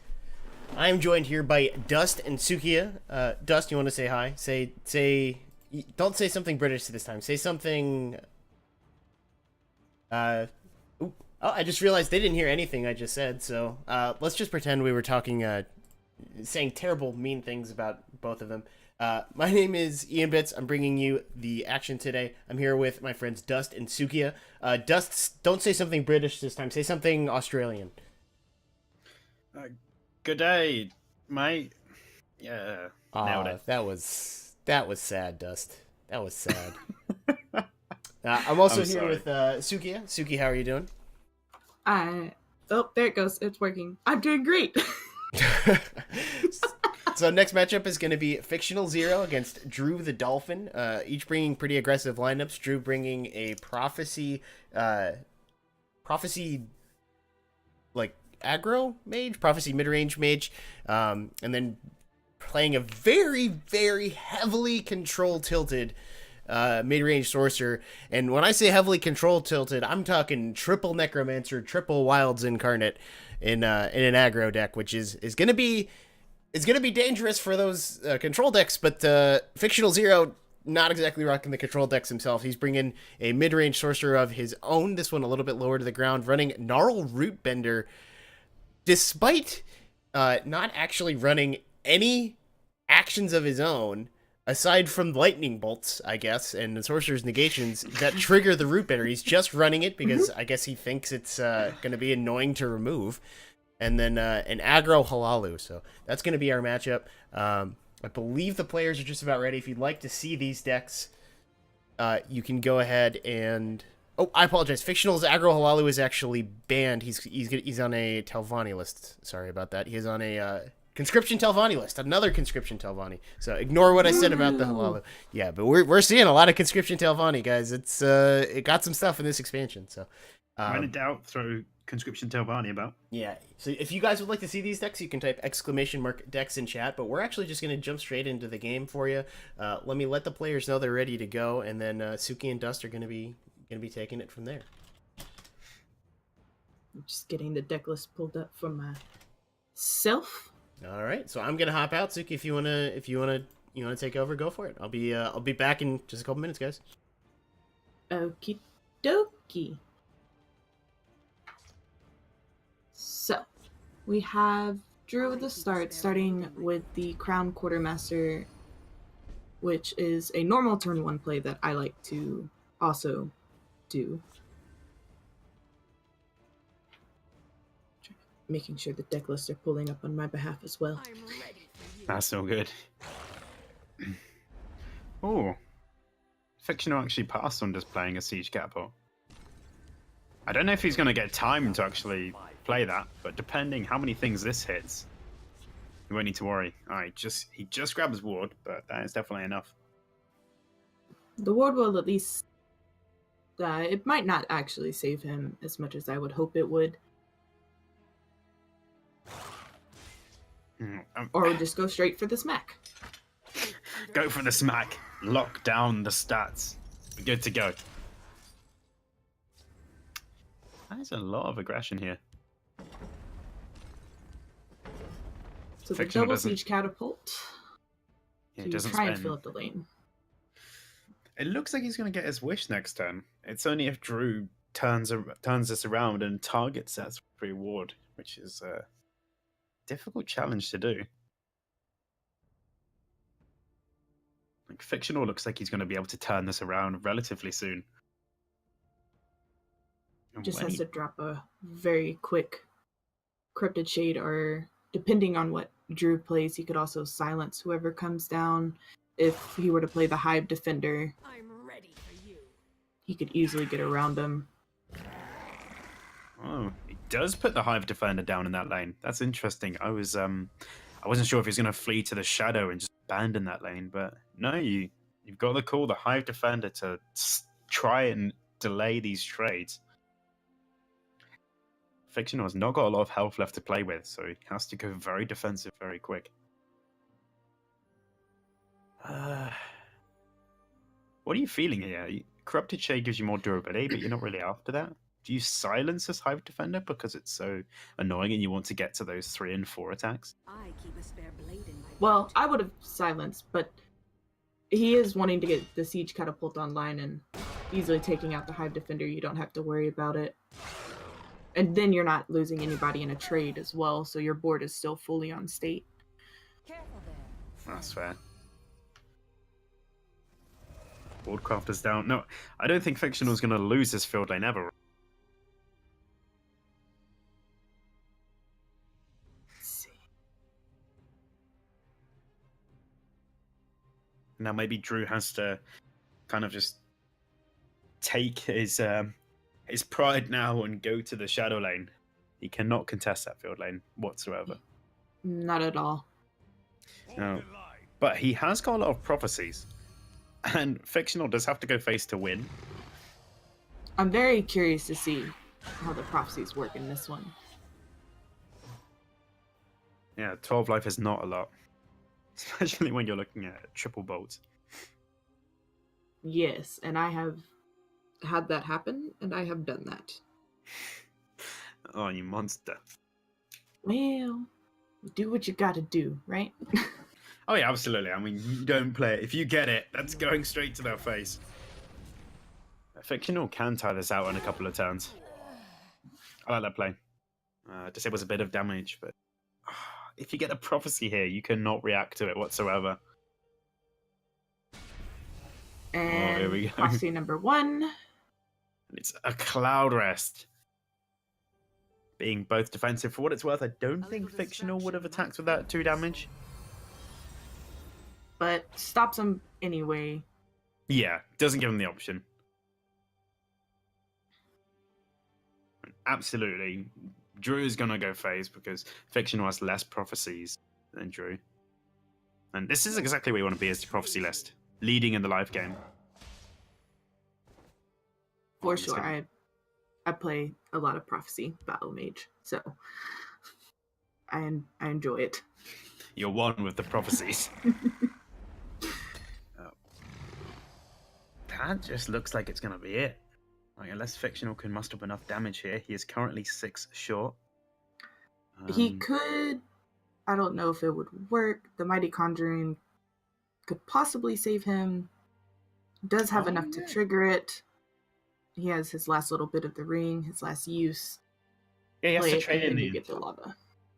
Yeah, he has to trade in the entire lane into that, actually. So that would Yeah. slow him down. That's absolutely it. And so you've got to go face... I mean, do you leave him at... I think you leave him at 11? I feel like you leave him at 11. You don't want to give him any more cards. You force him to clear the lane, and then you rebuild from there. I mean, the problem is for Fictional is that he has to win this next turn because Drew has an Incarno in his own. But he has to be very careful that he doesn't die here. He does have to trade everything into that A8. I feel like regardless, whoever gets their Ancano out first is going to win. That's definitely going to be Drew. Both do have an Incarno. Mm-hmm. Let's see. This is tricky, though. I mean, are you stuck just playing a Wilds Incarnate field? Because then you're dead to bolt. Exactly. Drew has a very sticky situation. He has enough guard to slow down his And we know lane. both the hands, so we know there is no threat of bolt currently. Hardly There is not. But there is a Shadow Fen, and Drew knows Fictional runs Shadow Fens. And so Drew is going to Okay. be fully reliant on a prophecy here. 79 to 11. Yep. There is lethal on board, so if he can safely tiptoe around the prophecies. Safely. That's the key word. I don't know which is the best way to go about this, because Hiking Emmerich has a bolt attached to it right now. Or would you just go for Shadow Fen and hit the 6? I mean, there's so many prophecies for him. I think silencing probably would be the best deal. Yeah, I think I would be Team Silence as well. I feel like you, because I think he knows that he's dead either way next turn. So you probably have to go for the win in itself. Yeah. Yeah. It's, I think this is technically correct, but then you have an argument between does the 5 damage hit. That means that you can... Oh. Well, he's safe regardless if it's a bolt or not. He takes... Yeah. He just lets it go. Nice. That's it. Yeah, That's a Golden beautiful Initiate does game not one. save him. Wow, It that does was not. actually really surprising. I enjoy that. I like the way that game went. It just felt like Drew is in the driver's seat the entire time, and then it just slipped away. But we knew those siege catapults were going to be scary, and absolutely just came to town and came home to roost with a win.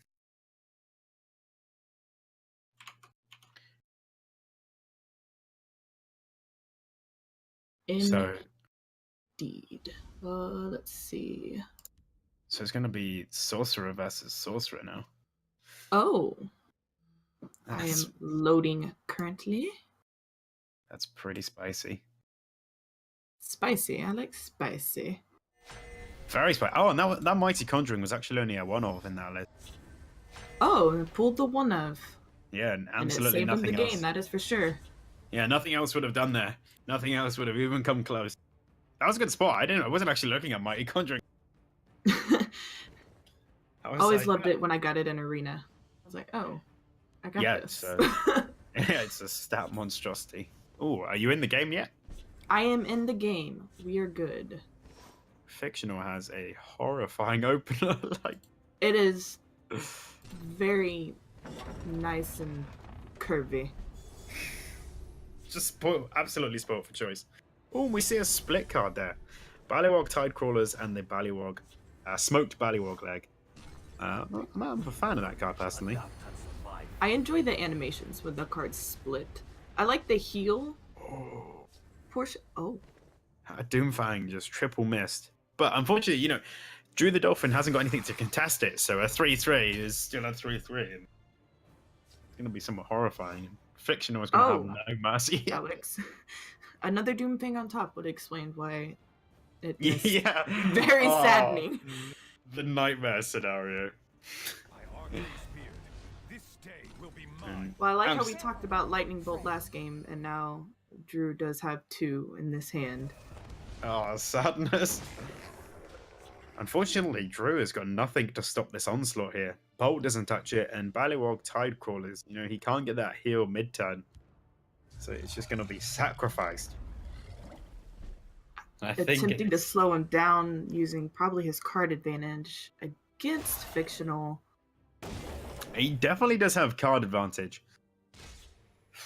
But, that is... Oh, man. Yeah, if none of those cards are Ice Storm, I'm pretty sad to be Drew right now. I would very not want to be in his position right now. The Siege Catapult survived 2 turns with the ward from the last one and this one. And now he's looking at... It's going for more 16 blood. damage. Mm-hmm. Stop And now the he doesn't have to siege. worry about prophecies. No, true, yeah. There were 2 bolts in hand, but of course, Fictional does not know that. But even if he hits a prophecy, he is looking to be in a very good position. But as you say, Drew does have all the cards. Unfortunately, none of them are going to be able to allow him to pivot this game into a position where he's in the lead. And Fictional doesn't need to respect these minions at all, and he doesn't. Bam to the face. There's Thank you very much. no point. Yeah. I don't Absolutely. see why. Just... And with the concede. Drew is out. He says, "All right, I submit to this sorcerer. My slightly control orientated is not enough."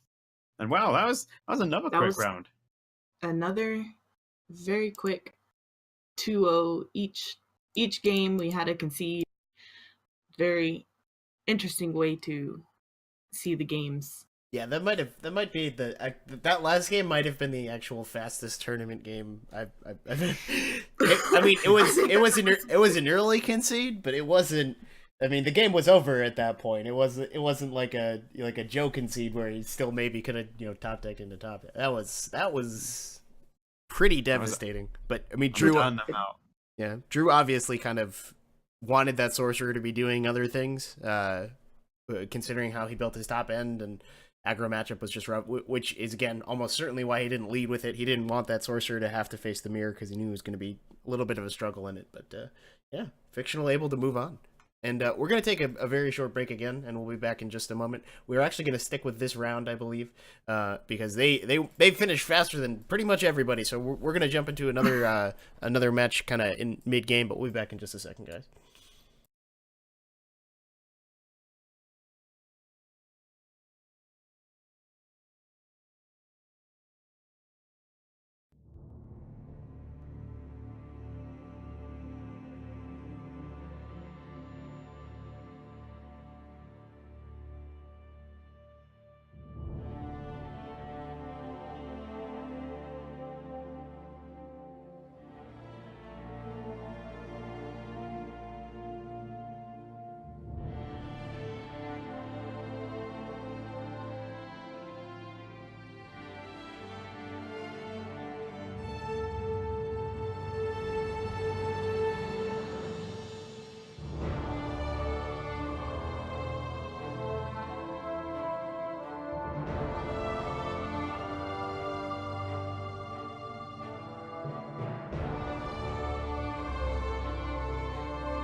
All right, guys, we are actually going to jump directly back in for you guys. We're going to jump in mid-game, so we do not have the second hand for this one. Not technical difficulties this time. We're just jumping into a game where we don't have the players all set up because they were not part of a casted match.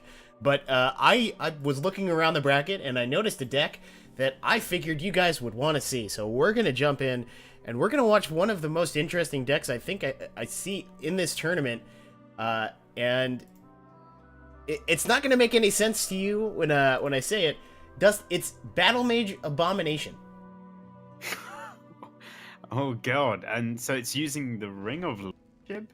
It is using Ring. Mechanic? It is using Ring of Lordship and Dragonstar Rider to cycle through the deck as quickly as possible, and then Tirana Ice Spike for the OTK. Now he's going up against the Doomcrag here, and Doomcrag should be a relatively good matchup for this.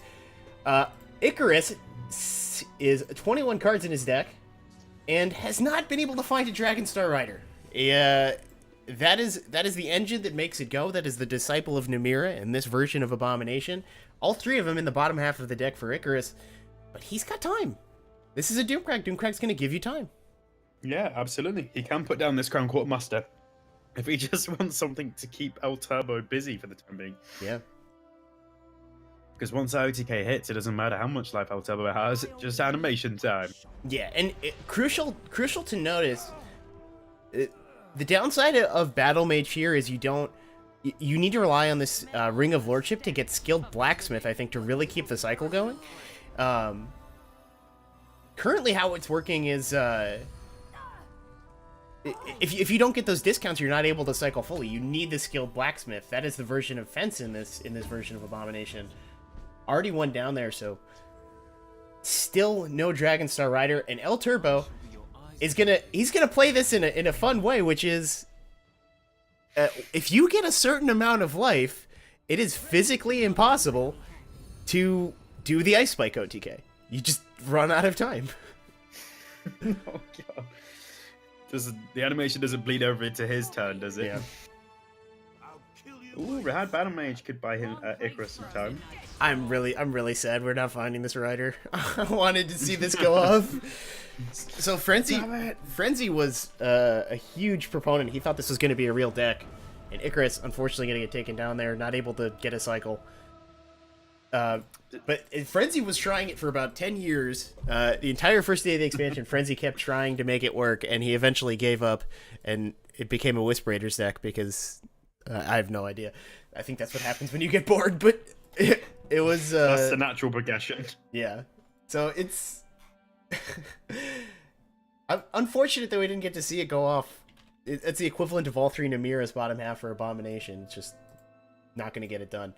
But I definitely wanted to jump into that. I believe that was just game one. And so Icarus is going to be on his second deck. If you want to check out that deck or any of the decks involved in this matchup, you can hit !Dexa in the chat. The two players we're going to be watching are Icarus and El Turbo. We'll try to get El Turbo's hand for this. But again, this is bonus content. So it looks like I will be able to show you guys the hand for the second one.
All right, I think we're good to go, Dust. And we do have El Turbo's hand for this second one. This is going to be Doomcrag going up against mid-range Sorcerer. Icarus is the mid-range guy. He has always loved his mid-range, and Yeah. he does like Manic Jack. I'm very intrigued to give this one a go myself. Yeah, we can double check the list for you guys. I'm guessing, yeah, we are going to see the Gnarled Root Bender coming in for Icarus, trying the new package of Manic Jack, Lesser Ward, Gnarled Root Bender in the regular versions of Sword. Yeah, it's a really spicy new card. I'm a huge fan, to be honest. But it's not gonna outclass the Mammoth here, surely. We're gonna see that slammed.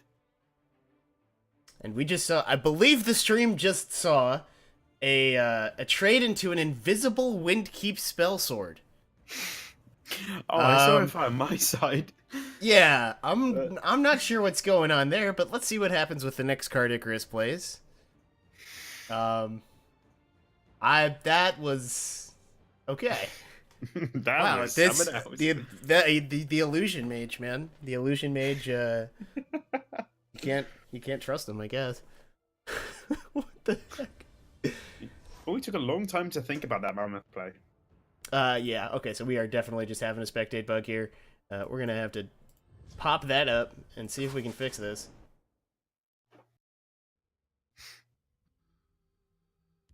Oh, the temptation of Royal Sage. Oh, Manic Jack with Royal Sage. The possibilities are endless. And we're back. This is a good turn for Icarus. Developing a lot of stats here. Basically, no matter how he does it. It feels. One would presume. I'm not necessarily sure how good it is, but it really feels good to play Manic Jack, right? It always makes you feel like you just have a ton of options because you have so many cards in your hand, even though one of them is basically Yeah. just one card.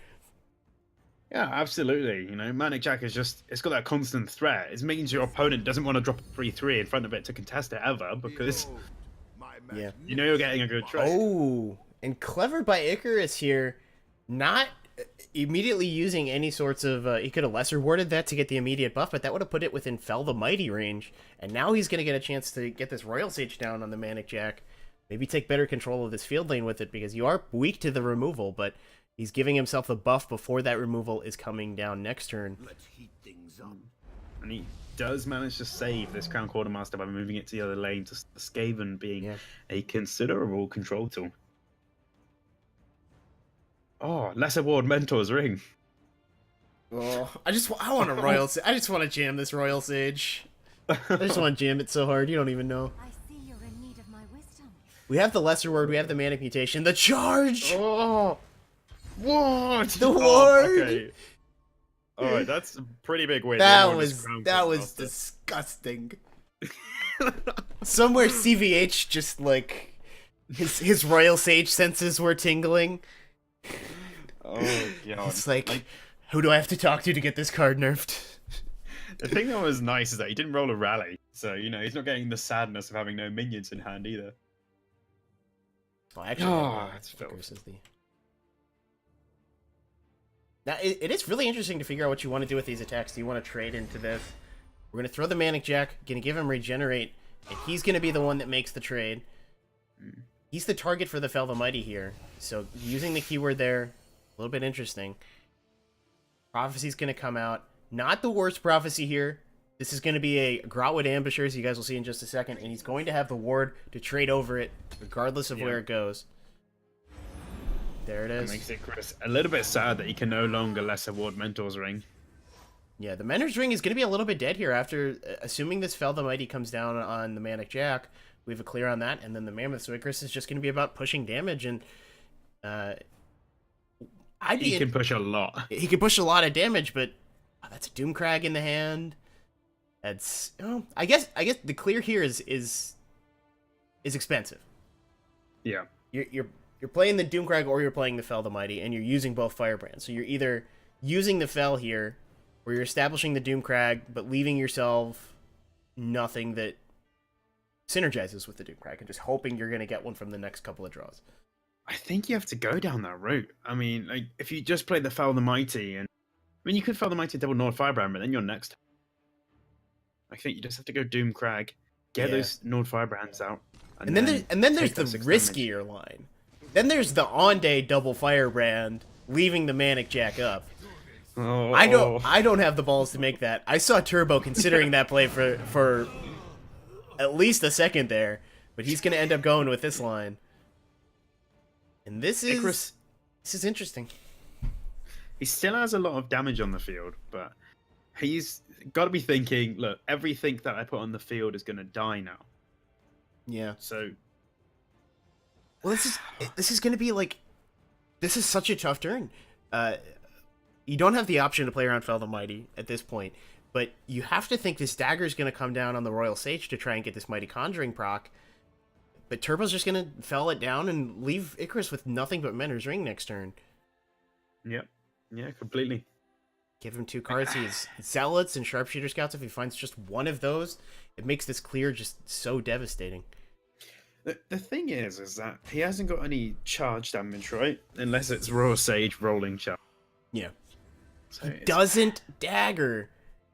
That is interesting to see. didn't want to break that rune. He wants to leave old Turbo. Well, you could just dagger it. You could just dagger after, though. It sets up for Oh, the that's Mighty fair, yeah. come and set up the Mighty Conjuring for next turn. Now he needs this Haunting Spirit to be contested.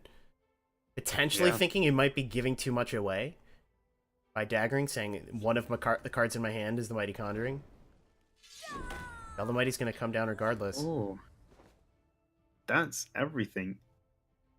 Now here's the question, Dust.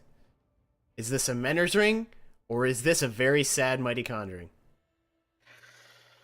I think this is a sad Mighty Conjuring. Because this, I if think this if is you roll the 7-5. yeah, if this is a Storm Atronach, the game is over. Storm Atronach is actually probably better than Lava Atronach against a Doomcrag deck. Yeah, completely.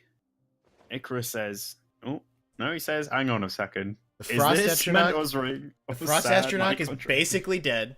The Flame Yeah. Atronach is basically dead. But you have a 33% chance to But nail if it is the game right here. If it's the Flame Atronach, well, actually no, he doesn't get any more out because he needs a Doomcrag over there. Goes for it. Oh, Oh, that's not the one you want to see. But can Turbo find the pair with the Doomcrag? It doesn't look like it. I'm not seeing anything he can do. This 5-3 is going to get it done. Ugh. The best. I mean, tell me if I'm missing something. I'm seeing Pyro Raiding Party leaving Lethal on board. You know he still has the dagger. You have no way to deal with this 5-3. You have no way to guard up. You can Necromancer's Amulet, but that's not going to be enough because you have to leave the 3-3 up. So the best thing you can do here is Necro to put yourself at exactly 8, right? And then a Prophecy has a chance of saving you. That's the only out, right? Am I missing something? That's the only out. I can only see Icarus's side right now, so I'm gonna have to. I'm from what you've said, I presume you're correct. Yeah. But it's Oh, you don't you haven't seen Turbo's hand this entire time? You've just been guessing? no, just winged it. Wow, dang, that is Yes. I couldn't even tell. You're good at this. Thank you. Yeah, I just had to come clean there because it's like, am I missing? Yeah.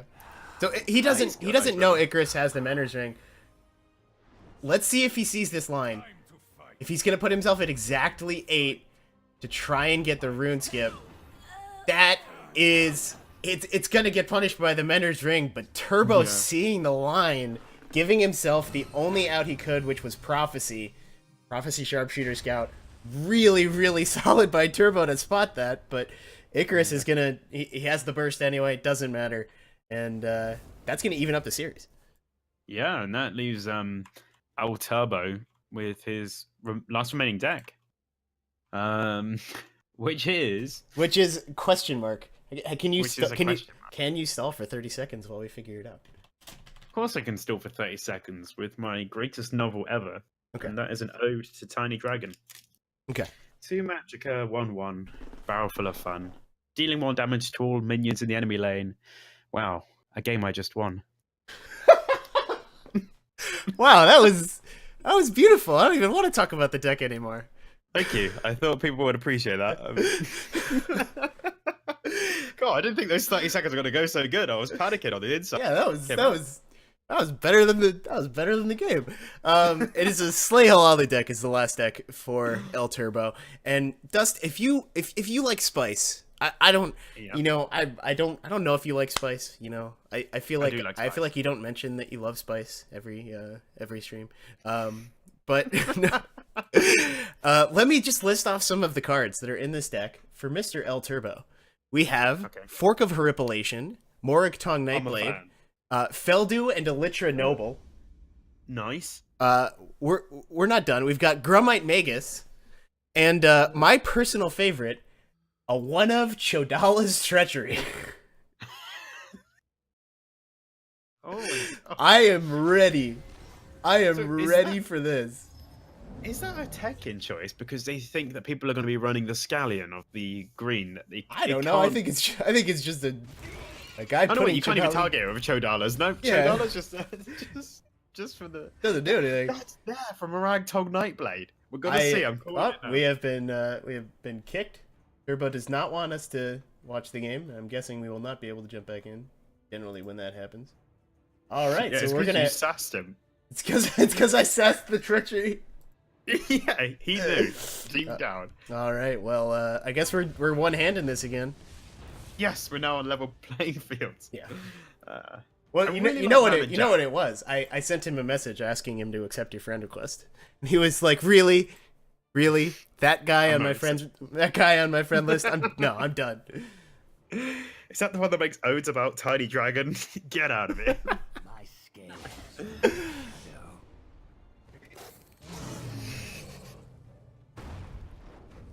I really like the more I see Manic deck, I liked it. It's just one of those ones that's just like, Yeah, it's does really- my opponent have a way to buff it? Yeah, it's really versatile. It's just never bad. That's the thing. Is the worst case scenario? It's just like unless your opponent has a cultist, you just play it as a royal sage. Like it's a royal sage if you only have it's a royal sage on an empty board, which isn't great. But I mean, when you get a bunch of versatility that comes with that kind of upside, that's a big deal. Yeah, absolutely.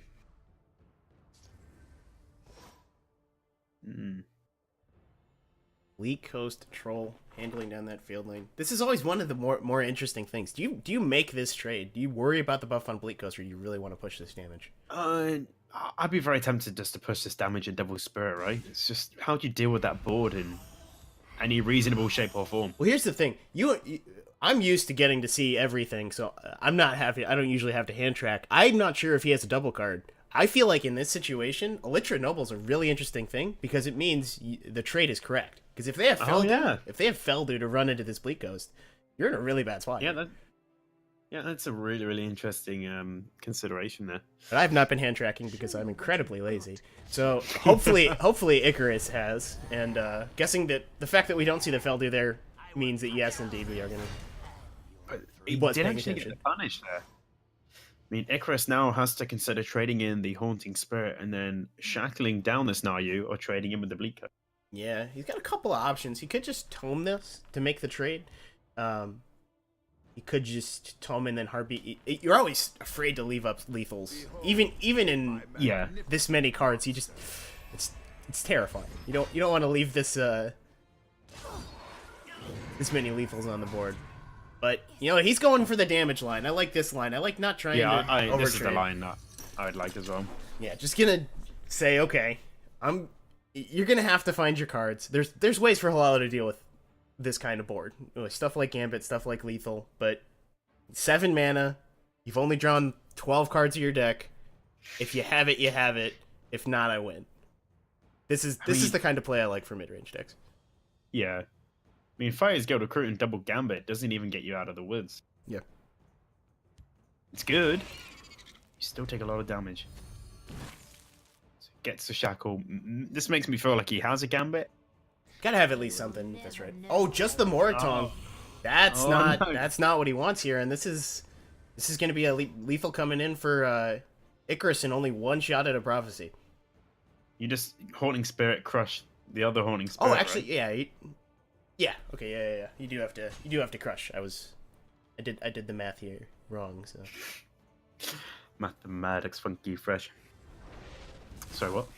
Oh no, that's just yeah, strictly better. Why is Icarus so much better at this game than us? Oh, I feel ashamed. I was looking at it and I thought if he soak negations, it just frees up 3 damage, whereas the Holding Spirit does the same thing. But it's guaranteed, isn't it? So Icarus moving on, which I am happy about because we're gonna watch his next round game, and I want to see this Battle Mage. I want to see this Battle Mage go off because I want it to work. Mostly because if it works, I get to make fun of Frenzy forever because he spent 10 hours trying to make it work and he was convinced it was impossible. So if this actually works and Icarus is the one who made it happen, I get to rub that in Frenzy's face forever. And you know what? That just makes me happy. So, Oh, poor Frenzy. And we watched him earlier. I don't. Is he still in the bracket? he is still. Frenzy, He is fight taking for on. glory. He's taking on Avhust right now, and they will take on Fictional Zero. So we can actually jump over to take a quick look at the bracket again. Because of the issues we've had technically, we're gonna have to do stuff a little bit less than professionally here. But yeah, you guys will be okay. You guys will be okay. So let's take a look at that bracket. That bracket is gonna be Fictional Zero. This is has moved on to the semifinal. We saw him take out Drew the Dolphin. Let's take a look at what he did to get there. He took out Karakant Zool. Never heard of him, but I'm sure it's a perfectly fine game. He took out Zalin and Xanthofield, which are names I don't recognize. Always fun to see new names hop into the tournament scene. Offust and Frenzy fighting for that second semifinal spot. And then down here we see Icarus was able to just take down El Turbo. He'll move into the semifinal as well. And then Kovaris and Endozoa.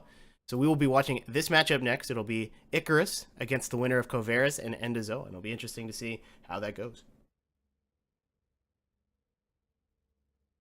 Any comments, Dust? No? Are you working on Tiny Dragon stuff again? Sorry, yeah, it's I'm working on its full length feature novel now. Okay. So you know, How many chapters so far? 17. Okay. It's, That's it's an epic adventure. Yeah. In stores this fall, folks. All right, we'll be back in just a couple minutes. If we don't have a game to watch for you guys, we will jump back into another mid match in the round of 8. But we will see how the Endozoa and Covaris match is looking. We'll either come back with the end of that series or the winner of that series going up against Icarus. So we'll be back in just a moment.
Training is over.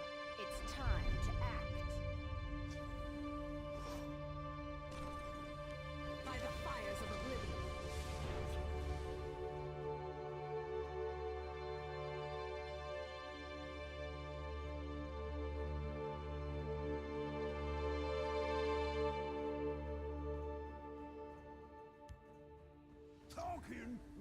All right, Dust. Hopefully you're still at your computer, because we are actually just going to jump straight into this. I was able to get the status of the match. Thank you very much, Covaris, for letting me know.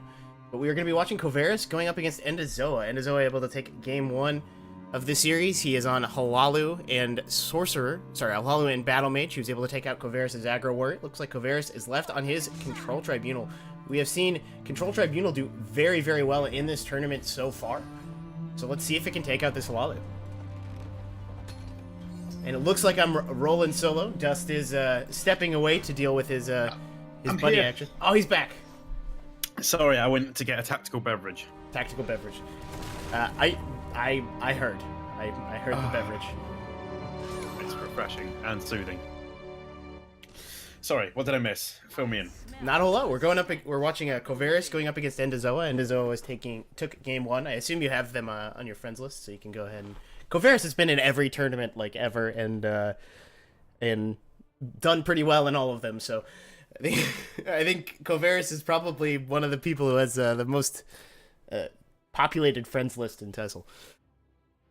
Yep, that'd be a fair assumption. Yeah. It turns out I do not have him on my alternate account. So yeah, I'll try and after all that. Dawnbreaker going to come down for Endozoa, taking out the Barrow Sucker from Covaris, but this Edict of Azura representing a kill on that, and then not a whole lot of reload. Covaris at a very healthy 27. Control Tribunal has just been a very, very tough nut to crack. It's always been one of those ones that when I go against it and I'm in any sort of aggro strategy, I am in fear. You have to hit them quick and fast, otherwise they will just get under your skin and stay there. Yep. Buffing the Giant Bat to play around the Reverberating Strike, but Negation is the draw, and with a relatively healthy life total, the target being the green is going to knock off this Halalu Oathman, and then Daggerfall is going to contest the rest of the field lane. Endozoa needs this to be a good draw. Corner Club Gambler is not what he was looking for. Not against a Tribunal on turn 6. That is dangerous. Yeah, you've just got to omit the Oathman from this turn. Shining State does allow a free trade, but you don't really want to be doing that versus Tribunal. Yeah, we're going to be left with 0 cards in hand. Going up against a Tribunal at a very healthy 23 and only a 2-1, a 2-1, and a 2-2 on board. Yeah, that Corner Club Gambler is not going to survive. However, it doesn't look like Kovaras will be able to do anything about this 6 damage. And that is not a number to sneeze at. Yeah, And 6 will get you there eventually, but this Paralyze, which I have to guess was the Mudcrab Merchant card, that's one of those, that's one of those, bad Mudcrab moments, right? Yeah. You're going up against a control deck, it shows you Paralyze, and it shows you a Giant Bat, and it's like, I don't want them to have any of those. Yeah. Endo's considering here. He's maybe considering just going slow here. Just trying to wait until next turn and then getting this Gambler out with no downside, but don't think he can afford that. This Cast into Time is going to punish... Now, this Reverberating Strike, what am I talking about with Cast into Time? Yeah, absolutely. Reverberating Strike and the Harpy really does a number on the field lane. Yeah. Like, that's a really nice top deck for Kovaras. 2 tomes in hand. Not familiar with the list from Kovaras, because I'm not smart enough to type !decks in the chat, which you wonderful people can, if you would like to look at the decks. But checking now, no tomes in the decks of both those from Daggerfall. We missed the first 2 turns of the game, but Endozoa is going to know those 2 tomes are there, so going to be incentivized into trading into this Harpy. Yeah, completely. And this Harpy is effectively killing 2 cards off here. Yeah. And that leaves Endozoa with he's just clawing at the walls for anything here. A very, very awkward hand for Kovaras, though. Cliff Racer, very nice top deck, but also a very nice Cast into Time target. Endo is not going to respect this, this Harpy, not even for a second. Icy Shambles, great way to stall out the game. Execute to pair with this Cast into Time. Now, I think we're going to see the Shambles come down this turn. We're going to clear off everything but... Ooh, he's going to clear off the Cliff Racer. Interesting. I thought we were going to clear off everything but the Cliff Racer and then just paralyze it. But no, okay, yeah, this is much smarter. He's just going to set up no damage, healthy 15, 5 cards in hand, your opponent has 1. Yeah, I'm golden with that. The Icy Shambles. Oh, man. The Matt card. Edict of Azura is the pickup. Choice of what to do here. It's Edict and Tome on the right, and you save your Icy Shambles. Yeah. For another turn. Wow, that is a horrifying board. Lose the ability to deal with the support, but at this point, if Endozoa is top decking Divine Fervor, you're living large and in charge.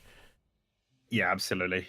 You're sitting... Oh, what do we have? The top deck. The first one put Endozoa in a pretty bad spot with the Paralyze and the Giant Bat. Is he going to find something here that gives him a chance in this game? Oh, what's the best? Oh, Wilds Incarnate. Wilds Incarnate would be an insane pickup for Endozoa right here. I'm guessing it's not Wilds Incarnate by the duration he's left. Bard No. and Gar. That's another one, regardless of the one you pick. The other one. Okay, yeah, that's the correct line, is to take the Barded Guar and then just not activate it. That's another really iffy one. Although the Ancestral Dead, not super good for Kovaras here, so Endozoa is still coming out a winner in that Mud Crab transaction. Yeah. Mud Crab transaction. It was a fair deal. It was one of the most. That was one of the more fair Mud Crabs. He wasn't trying to rip anybody off that time. Sometimes the Mud Crabs want to do that. They try to take advantage of you because you're surprised that they're a crab that can talk. This one was fair. This was good business. You get that talking crab inflation rate. But this is absolute writing on the wall for Kovaras, right? Cast into Time, crushing. He's got 3 ways to deal with this Gambler. And next turn, looking for a 4th. Next turn, this There stuff it the is. seal. You play the top decked one? Oh no, okay, fine. Crushing Ball's right there. I wanted to play the top decked one, but Oh man, and this is Oh, the absolute worst draw, because even anything would have been better here to maybe prevent the Sofa Seal from coming down. No, that's... Yep. And the mirror comes down. Endo is looking it in the face. Looking himself in the face, which is... I was going to turn this into something clever about mirrors. Didn't happen. Didn't happen, but Kovaris is going to take the match. And that's going to even up the series. Control Tribunal has been the star of the tournament so far. I'm scared. And Control Tribunal, those are two words that shouldn't go next to each other. Yeah, it is looking just devastating for these aggro decks to deal with. Aggro decks really not getting a whole lot of tools, like even the Shining Saint, which was one of the only new cards we saw from Endo. Shining Saint's not exactly for the control matchup. No, it's not. I really, personally, I'm not a fan at all. Yeah, I haven't been impressed, but I could see the uses for it in more board-based decks to try and more reasonably take board, especially Halalu, where board flood is a huge thing.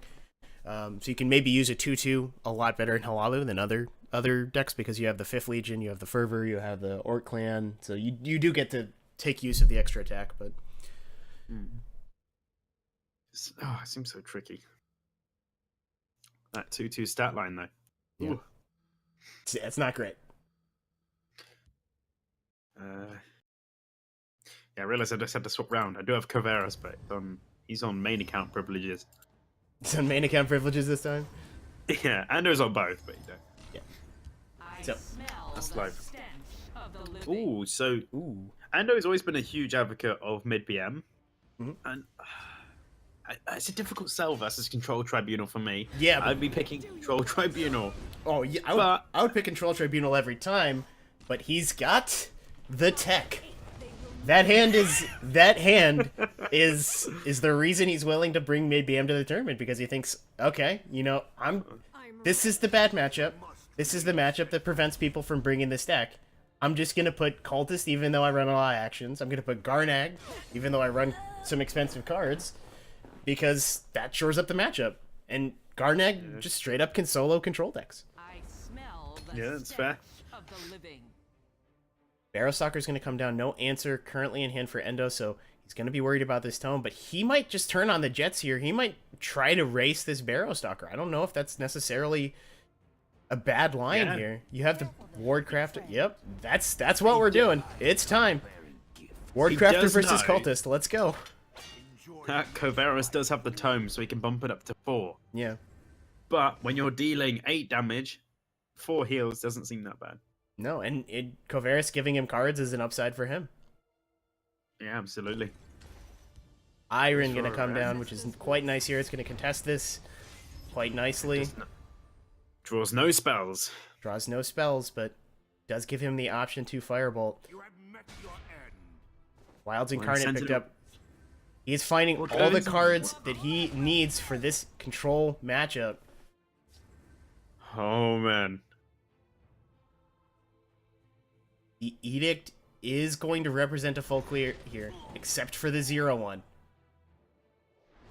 We are going to lose the Iron in the process, but more than willing to do that, I think, is Kovaris at this point. Yeah. Yeah, this is difficult now for Endozoa, and he has an option. He can try and preserve his runes left, but I don't think Kovaris is going to break into them anyway. The only exception is that there's a Barrowstalker, and Kovaris is thirsty for life. Yeah, so only options here. Vigilant Ancestor. Or Garnag, saving the Garnag.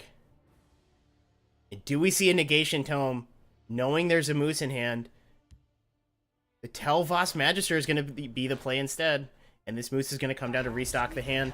Give Endo... this is going to give Endo some... He is going to sack the Barrowstalker. I did not expect that.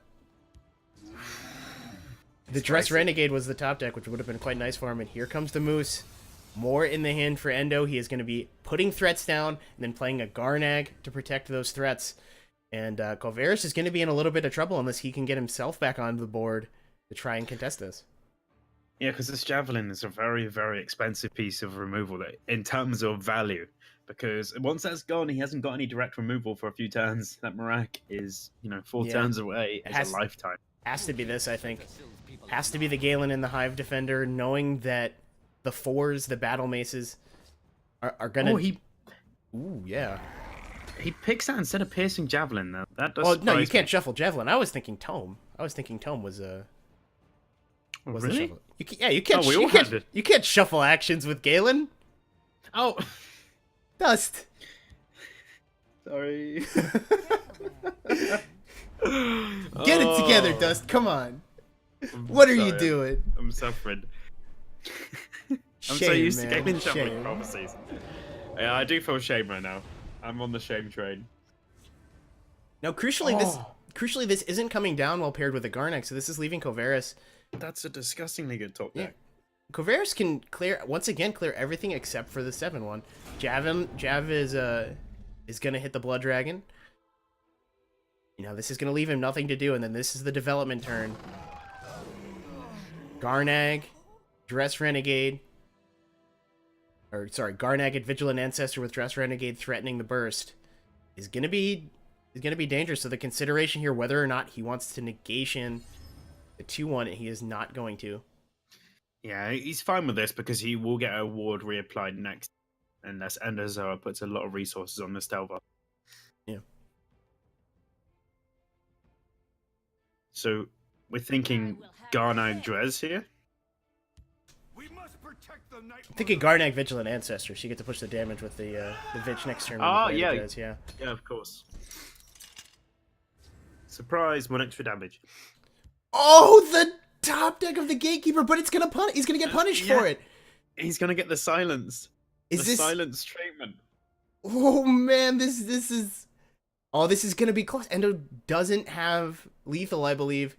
He's gonna need a 4, but the 4 cannot be paired with the Dress and the Sharpshooter. Kavaris is gonna think about it. Oh, he's seeing it in his Well, the list. Garnag is being protected though. The Garnag is being protected, and the Gatekeeper can't get at it. So this Garnag is staying up for another turn. Gatekeeper doesn't actually solve your problem. You would have to negation the Garnag with the Gatekeeper here, because you need access to this mana next turn. Yeah, absolutely. You do have to just take that punt at it and say goodbye to Sork Negation. I mean, if you could Sork Negate Ice Storm, But makes us a lot simpler. If this goes how I think it's gonna go, this is going to be insanely close. Because Endo will be able to put Kovaris at 4, but not have enough mana to play a top decked 4 damage card. He's just gonna go with the Archcannon Sarioni. He's gonna give this Telvos Drain, and we're gonna play it that way. Oh. That is nice. The Prophecy comes down. Harpy is gonna be nice here to stop the next Drain hit. But this next turn is gonna be the dangerous one for Endozoa with the Ice Storm ready to come down. This is huge because he can Dress Renegade and then silence the Telvos. He's the only thing that's going to do is push damage though. And then Kovaris is gonna come back with the clear. He can put the Dress Renegade on the right. The Ward Crafter is a insane draw here. Ward Crafter might have been the best draw in his deck. Daggerfall Mage up there as well. Being able to protect whatever he wants to do here. It's got to go on this Garnag, right? You have to be fearing the Ice Storm right now. Yeah. I only need one shot. Silence on the Telvos is beautiful. No one gets through. Now, I mean, do you hit for this 2 damage and I risk think a prophecy? I think you always hit for the 2. Yeah. Definitely be tempted with it. And he The goes for a first, and it prophecy. is a prophecy. This is gonna come down on the Vigilant Ancestor, we have to assume. Ward Crafter is gonna come down. I have to think this is gonna be protecting either the Garnag or the Dress Renegade. It is gotta gonna go be the on that Garnag, Garnag. yeah. Ice Storm is The fear. Firebolt Oh. top deck is huge here. Oh. Endo is gonna be looking for 5 damage. And Carno. He is still in the wings, waiting to shine. But then you're moving on to the next turn. Endo's gonna put Kovaris to 5, and Kovaris is gonna have 3 cards. At an empty hand, he's just gonna play the Gatekeeper. Whoa. Because the silences are the sharpshooters. The top decks, there's a couple of cards that punish this. The Bolt would punish this. The Mace would punish this. Oh man. He is living on the edge with this Gatekeeper. What is the top deck from Endozoa? It's a Stormcloak. That is not what he needed. And this Gatekeeper is going to be insane. This is still But not. he can set it this to is 5. yeah. This is still not over. Oh no, of course you can't. You can only attack once. Oh man. The stalemate of the Gatekeeper, and looking at Govaris' hand, we're just gonna do this again. He's gonna. I think he has to Maroc this. I guess you could just Skint Hound if you want to be boring, but I mean, the thing is, Endo, you have to send him one of the Wardcrafters. He just doesn't like the maths on it, so he goes to Garnak. He wants to make sure it's dead next turn. and the Hive Defender is a huge pickup as well. Oh, This is going to be an Ice Storm Hive Defender. Gatekeeper staying alive in the Shadow Lane. Field lane blocked off. 1 card a turn for Endozoa, and Maroc in hand. Control Tribunal appears to have stabilized. The Gatekeeper coming through when it mattered most. Oh, he has manned this gate successfully. Sheogorath has to be excited. He has no kill on even the Hive Defender on board. Not gonna play it. He needs to play multiple threats a turn. Yeah, you know, that and Kovaros is just totally happy Belligerent with Giant is a really solid pickup. Gonna that bounce. for a Marak. Yeah. The Maroc's gonna take it, but this is gonna be damage pushed from Endozoa. If he's forced to use the Maroc, that's why he saved the Cultist. If he's forced to use the Maroc to steal the Belligerent Giant, that's gonna mean 3 pushed from the Withered Hand Cultist. Yeah, absolutely. He can actually go Shrieking Harpy, Gatekeeper, Skinned Hound, if that's the line. Tawaka watches over me. Yeah, he does have the option to go with the Shrieking Harpy. But we do have the Dress Renegade, so that's a dangerous Harpy. Hive Defender Harpy, Skinned Hound Wardcrafter represents a good enough defense that even a Dress Renegade wouldn't represent lethal for Endozoa. That's going to swing that towards this line, holding the Maroc for next turn. You can Wardcraft to that Shrieking Harpy and then give it guard as well. That's interesting. I might just not, though. I might just not worried about Dress Renegade and letting him push the extra 6 over the Harpy. Yeah, I think this is better. Because this is maxing out his potential damage at basically 1 here. Yeah, that's fair. And Shrieking Harpy is not what Endo wants. No, it is not. That is not the card he was looking for. Slow turn for Endo. Means this Maroc's going to come down. The Belligerent Giant is going to change sides. Clears on the Withered Hand Cultist and the Harpy. Icy Shambles as reload. Oh man. This is where it gets a bit painful. Yeah, this is... That, I believe, is going to be lethal 5, 12, 20. That is lethal if he wants to go for it. But the only thing he has to stop this Blood Dragon is the Icy Shambles, which is risky. If you give him multiple cards, you're looking at Dress Renegade Bolt for potential outs. Is this a risk you're going to take? Not even, Ooh. almost hesitating. He is swinging in. A Bolt's going to come down, and now this is a decision point for Endo. Does he want to kill a creature, or does he want to fire this face and rely on another Prophecy letting this Blood Dragon swing? This is a very tough decision for Endo. I think you have to Bolt face. He only had one more Prophecy left because he could have skipped the last one. Yeah. But we're going to see here.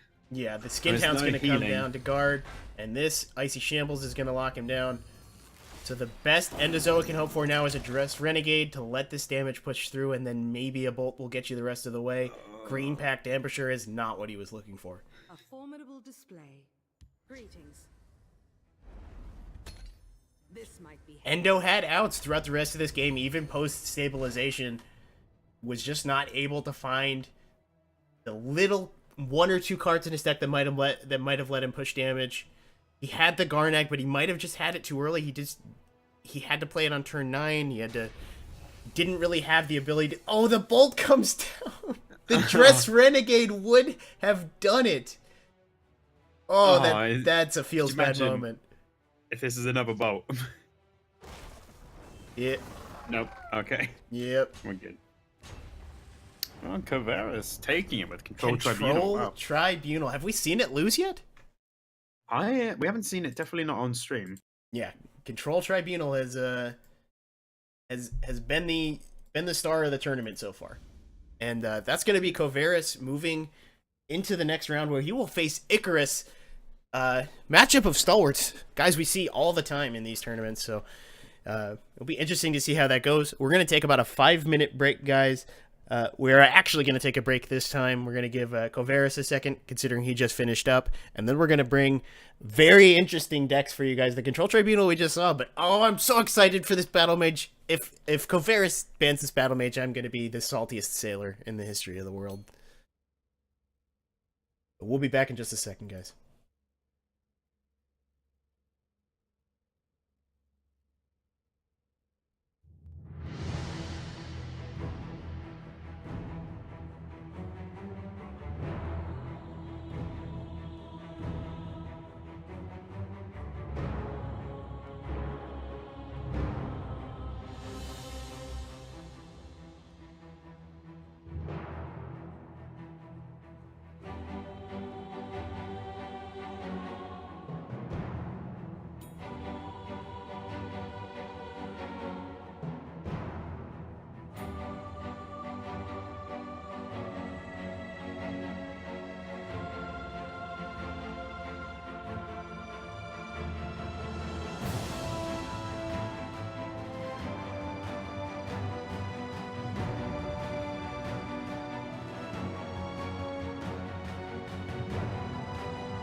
right, hello everybody and welcome back. We are going to be bringing you the semi-final of Icarus and Covaris. Covaris on Control Tribunal, and he is also going to be on, apologize, give me 1 second, he is on a, looks like a Doomcrag Warrior build running a couple of the new cards, running Tiny Dragon and Skinned Hound. Skinned Hound has been kind of a surprise card of the set. And we're going to be seeing Icarus on his Abomination Battle Mage in his mid-sort just like last time. I am here with Dust. Dust, how are you doing today? I'm good, man. I'm good. I'm hanging in here and we're enjoying ourselves. I'm glad to hear it, buddy. Unfortunately, and you guys again can hit !Dex in the chat to check these. Unfortunately, we don't get to see Icarus's Crusader, which is almost as spicy as the Battle Mage. He is running the Heretic Conjurer, the 5-mana 2/3 Pilfer that makes random Daedras. Now, we've seen Warriors play that and go actually insane a couple of times. I am somewhat worried for his health. But he was playing a very combo-heavy version. He was playing with Crossbow that basically stocked resources and then went off on turn 9. Icarus just slammed it in aggro Crusader. Icarus just ran like a Math Crusader with 3 Heretic Conjurers. No way to immediately trigger, but just saying, okay, if this sticks, I just win the game. Yeah, it's like the Halfling and Marauder, but you don't have that instant payoff. Yeah. But the high roll is so much bigger. But I want to see this BM. I am excited to see this BM. Not Bad Manners, the Battle Mage guys. Come on. But I'm gonna have to overthrow you on that one and say I'm rooting for Covaris here because he is playing Tiny Dragon. And yeah, we have kind of figured out that is the key to Dust's heart, haven't we? And I mean, you know, in Doomcrag, it has the upside of Skaven. You don't sack your own lane. It's just a match made in heaven. It is, and it's like, you know what a match made in heaven is, Dust? Tiny Dragon and everyone. That's just Tiny Dragon and the fact that we get to play with Tiny Dragon. That's the true match made in heaven. That's the true madness of this set. Never-ending love for those little wings. The tiny little wings. So much devastation. So much devastation. So it looks like they're ready to go in. Yep, they should be good to go. Just waiting on their mulligans. Oh man, Well, this brings back painful memories. Covaris does have the invisible hand, and one of Icarus's cards is missing, so we're gonna have to go ahead and step out for just 1 second. Good stuff.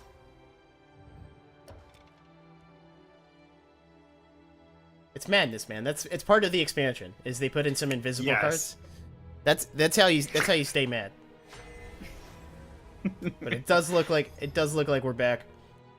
And Icarus on the combo Battle Mage. I'm so excited. It looks so difficult to pilot. So you have the Ring of Lordships on the red guards. Those are gonna discount your skilled blacksmith, and those are gonna discount your creatures. The only creatures you run besides the Palace Conspirators are red guards. So the Ring of Lordship discounts those. The skilled blacksmith discounts all the items. So if you draw right, you can go through your entire deck in 1 turn. Oh, it's filth. Now, Covaris is building up a stockpile of removal. So Icarus needs to tread carefully. That Dragonstar Rider gets cast into time. I'm not experienced with the deck, but I'm guessing that's game over. Yeah. Well, he'll need to do a whole lot of comboing on the same turn he plays the Dragonstar Rider, right? Yeah. He needs to find his next Dragonstar Rider. And the thing I really like about this hand from Covaris is he actually has the option to put on some pressure. Tel'Vos is a perfectly fine mid-range threat.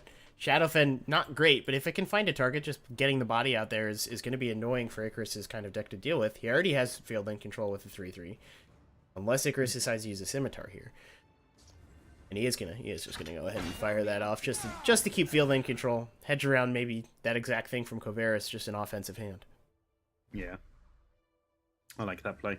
He knows he needs time, and you know, that's the scary thing about Control Tribunal. They still have those meaty guards or minions in there that, if left unattended, will just persevere to your face. The Ring of Lordship is a really, really nice pickup. But Icarus still needs time before he's going to get this rolling.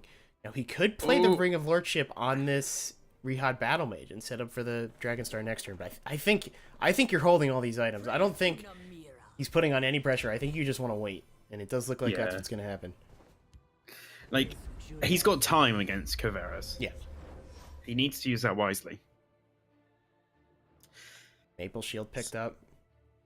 He just needs mana. He just needs mana, which in this case, because he's not playing a deck with any sort of ramp, just means he needs time.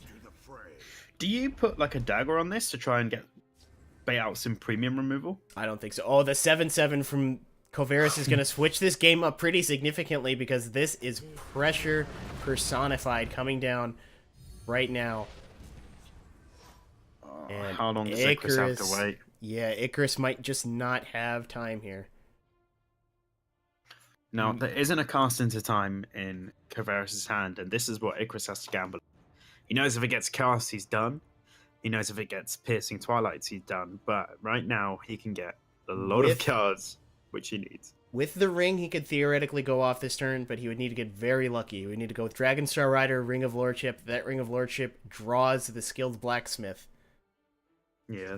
Because with the ring charge, that would give him just enough to do it. He's going to go with the Maple Shield. 2 Ring of Lordships here. Ooh. Not able yet to find it. The ring's going to come out, and he's going to try again. Dagger comes down. Ooh, Maple Shield comes down. There's the Skilled Blacksmith, but he didn't play the ring. He played the cloak instead. He would have been able to cycle nearly his entire deck this turn. Instead, this is a Sorcerer's Negation waiting to happen.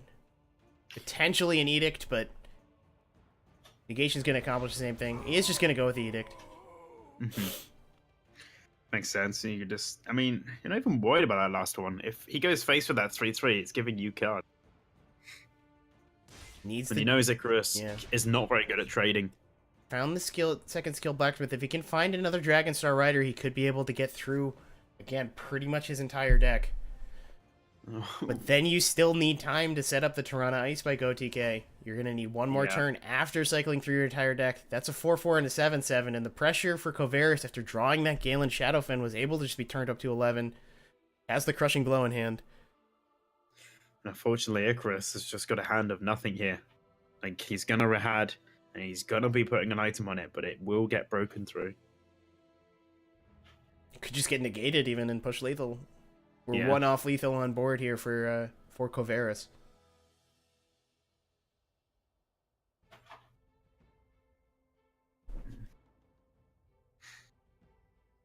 He is running the Palace Conspirators and the Daggerfall Mages, so even if he had used the Ring of Lordship previously to get the Skilled Blacksmith down, he would have bricked as soon as he hit one of those cards because those would not be discounted. Actually, really any creature as soon as he runs out of items, because the Skilled Blacksmiths can be played for free, but they will not cycle themselves, which is pretty important. Oh, it just looks like you can't do anything particularly useful as Icarus. No, it does not seem so. Like, up against the Tribunal, you never feel good putting a guard in the way to keep yourself safe. No. So he goes for Rapid Shot, looking for something to cycle here. He's gonna have to do it. Praise to Namira. Oh, he doesn't. He goes for the Shrine.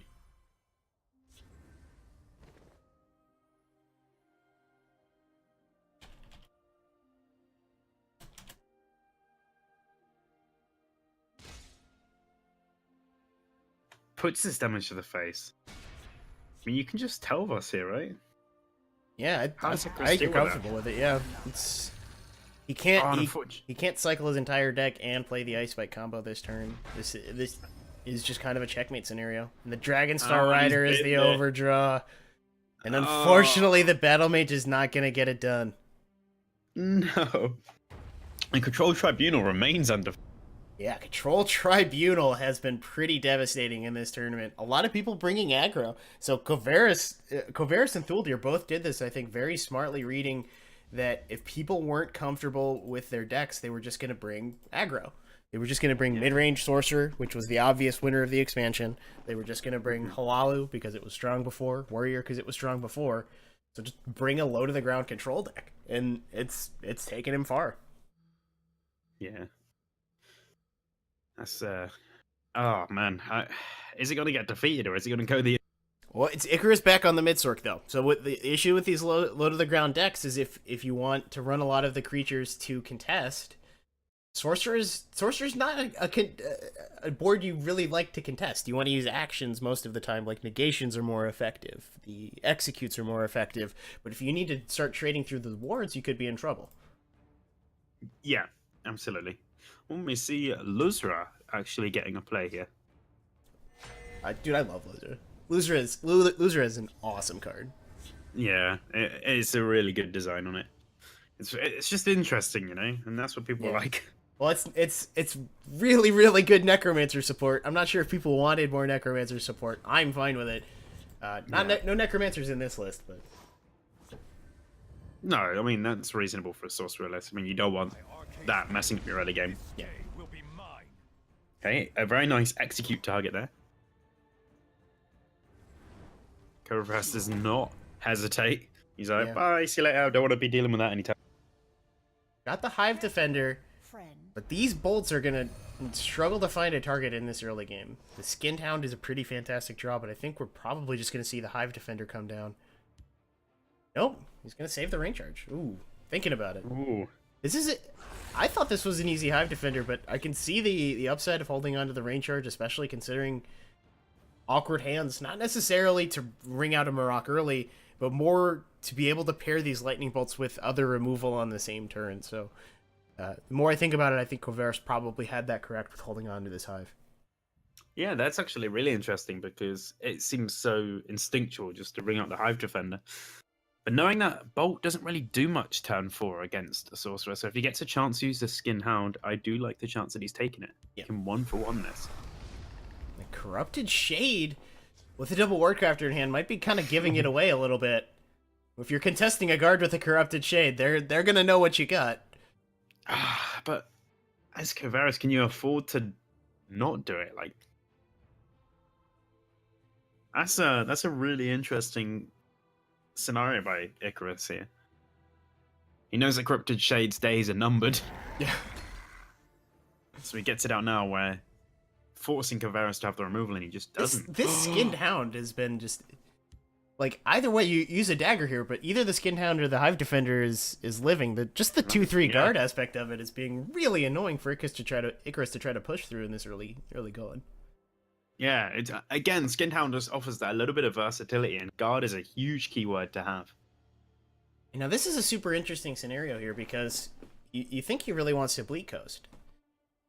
But he's just kind of blocked out of Bleak Coast here. He's forced into something like Harpy Wardcrafter or double Wardcrafter, or just actually single Wardcrafter, I suppose. But development not doing what he needed to do because the Skinned Hound is just representing a really annoying threat in the field. Like, not necessarily threat, but a big dumb roadblock. Yeah, absolutely. It's protecting the face from a lot of damage, which is job as intended. Now, is Icarus gonna split it? Like, he's hoping here that Kovaras he doesn't want to get value on the Wardcrafter. Well, he's just taking the... He's saying 2 attacks are going into this either way, so let's just get that out. Edict is a very nice pickup, going to answer the Corrupted Shade. Yeah, that's huge. And then the choices here for Icarus. This is the turn. Are you going to play around the Ice Storm? You can ward this. You can use the ward on the Wardcrafter to keep it alive, because you're likely going Wardcrafter Bleak Ghost here. You can use the ward on the Wardcrafter to keep it alive, or you can just trade it in and you can ward itself to leave 2 threats that survive the Ice Storm. These are always the tough... This is the tough decision to make against Tribunal, because you're not sure what you need to play around. The problem here, though, is that if he goes for the Ice Storm play, I feel like he hasn't got enough damage here. Like, his hand is really lackluster. He just chooses not to play it with hold it back. Iron, really solid pickup. Icarus might be finally able to push some damage here. But it's not a lot. It's not a lot. He's just going to take that out and leave just the 2-1s. Control Tribunal is just been devastating at removing threats, controlling the board. Manic Jack is a pickup, but Manic Jack with the lesser ward. With the lesser ward, yeah, this is going to be a big threat. You're scared because it's Tribunal, and first of all, this Iron is going to pull the Edict. It's basically already happened because it's the only thing that would answer the Manic Jack lesser ward. It's the only thing that would answer it. So it's 100% the draw from Iron, because that's how 75 works. He's only. Well, actually, no. He's got 4 actions in there. 25% chance. My magnificent monster. We're getting drain is not the keyword that Icarus wants to Interesting. see here. Oh, he's not going to use the ward, Oh. and that's going to leave it open to the lightning bolt. Oh, that's huge. That is absolutely huge. Edict. Oh, it's not there. It's no, yeah. we're Well, giving it's him because he safety. didn't need it. Otherwise, that's what it would have been. Come on, you know this. Yeah, that's fair. Oh man, yeah, Icarus is in a. It doesn't necessarily look it, but he is in a really sad scenario right now. Very dire He's straits. not going to be sticking anything. I Not- think honestly, he has to send the 4 damage face and just slam everything. Yeah, I think it's all you got, and it's very clearly not a winning line. It's gonna be really tough to navigate this. I'm not even sure what Icarus's late game is here. I'm gonna have a little quick look at this list, and yeah, it tops out at Incarno. Man, yeah, there's not a lot of value generation. And it's interesting that Luzra has made this list, maybe because it's just a 2 Magica 2/3 blue, and they've been desperate for I something. think the number like one that. reason is he wants to play some new cards. Well, yeah. That would be my expectation. He's That's bringing fair. Heretic Conjurer, Crusader, and He's only Abomination, Battle Mage. I think he just wants to play some new cards. Although the bigger curiosity to me is he's running Onde Clan Sorcerer over Doomfang Ally, which is very interesting to me because I feel like Doomfang Ally and specifically just in Sorcerer, where the only options are 3/3 Ward and 3/5, is arguably the strongest 3-drop in the game. Don't underestimate me. I mean, not pretty horrifying. Yeah, not It's, arguably because Haunting Spirit still exists, but arguably the second Yeah. best 3-drop in the game. yeah, it's definitely a fair shout. Not that it would have helped anything in this match. We're kind of just talking about it because Covaris appears to have done a very good job stabilizing. He is at 18. Going to be pushed down to 14 this turn from Icarus. Icarus is going to need stuff like Oncano. Tel'Vos Magister, really interesting here. Actually not something easily removed for Covaris, so just pushing the damage, maybe warding one of these two, one or both of these 2/1s, and just Yeah, trying to make it through. Just keep chipping. The problem, though, that Icarus has is that Covaris, and this is going to be the first time I've noticed this, but he can Necromancer back a Skinned Hound and bringing back a card that can pop a guard on a larger minion that you've already developed. It could It's even, horrifying. well, it could even just guard up the Necromancer. Exactly, yeah. And you have your 3/5 guard, or you can have your 5/7, your little Encarno Blood Dragon stat line. Well, Skinned Hound has been just Don't underestimate. pretty remarkable because it's not a very complicated card, and Perhaps we can. I think a lot of people might have looked at it and just thought it was arena filler because it's like, oh, it's just a Kavach soldier, but it has a lot of really interesting applications, and I think it's one of those that hopefully starts encouraging people to play 2-drops in their control decks because Yeah, it is absolutely. It did work in the early game, and now it's doing work in the late game if he wants it to.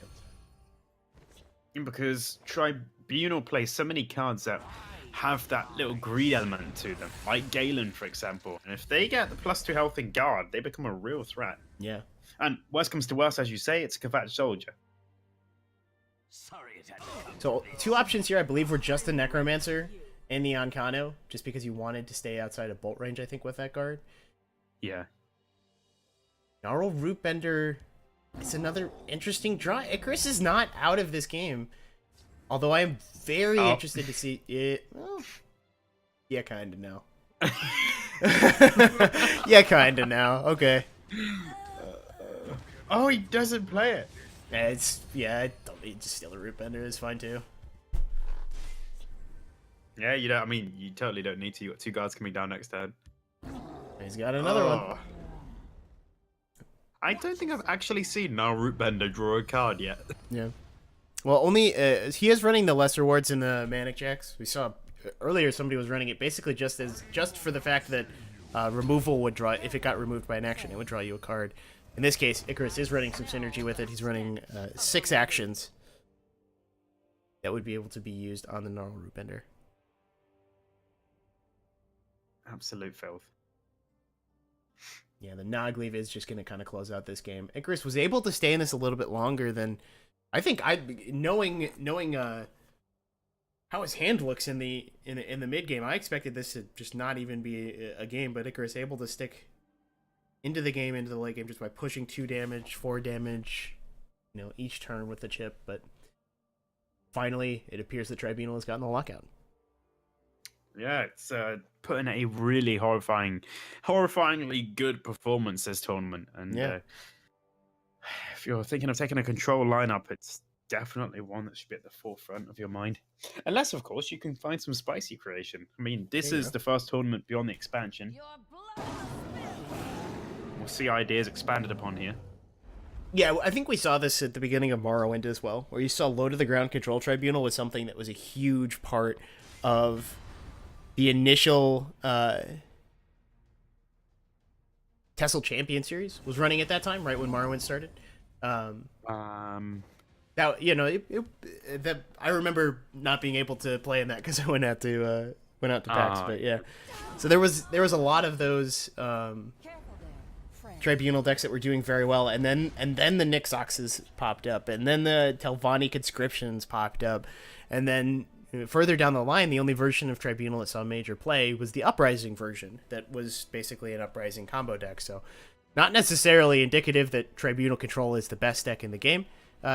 This is something that does really well at the start of an expansion, because these kinds of strategies, these low to the ground anti-aggro strategies, they're proven. They're going to work, and if you go up against the right kind of deck, you're going to have a great matchup, and Kovaris has proven that today.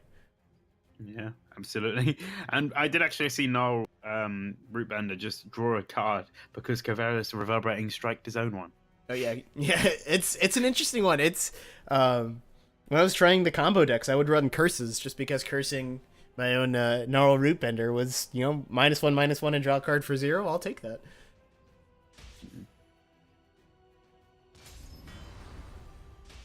He is just gonna push through here. Any prophecy, and he has the Harpy Reverberating Strike to react to it. This is a lightning bolt. It's gonna come down. Should stop lethal if this goes on the Return Necromancer, but it will only stop lethal for 1 turn, and then Kovaris will move in. Yeah, it's the end is coming because the Harpy is going to be on the Daggerfall. Yeah, Harpy on the Daggerfall. Doing nothing. Skinhound buffing the Barrow Stalker.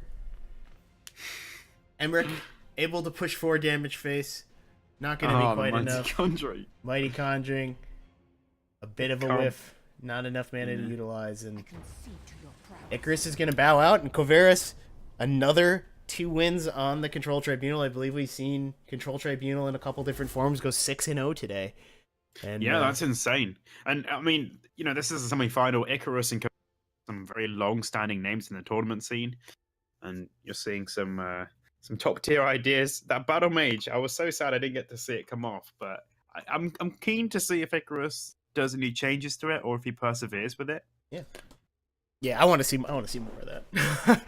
Yeah, it's so interesting. All right, so let's take a quick look before we go to break. Let's take a quick look at the bracket, and we're gonna try some fancy tricks here. Ow. Ooh. You see, Fictional Zero up top here. We saw him take out Drew the Dolphin. Frenzy down here took out Avhust. Suspense. Who was the winner? Don't look at the bracket. Don't. If you have it up, don't refresh. Just play along. Drum roll. All right, I'm with you. It is going to be Frenzy taking down Fictional Zero and moving to the finals today. He will be going up against Kovaris, and we'll be back with that matchup in just a moment. See you guys in just a minute.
All right, guys, welcome back to WarpMeta number 48. We are about to bring you the final for this tournament today. It is going to be Covaris up against Frenzy. My name is Ianbits.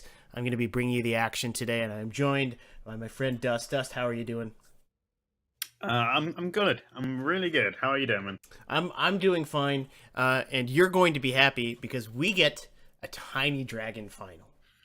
Oh, finally! It's been forever. Yeah, it's been too long. So we're gonna actually take a quick look at the decks because this is gonna be the final here. This is gonna be Covaris's lists. Covaris did have this Tribunal that we have seen go 4-0 in our games that we have casted for him.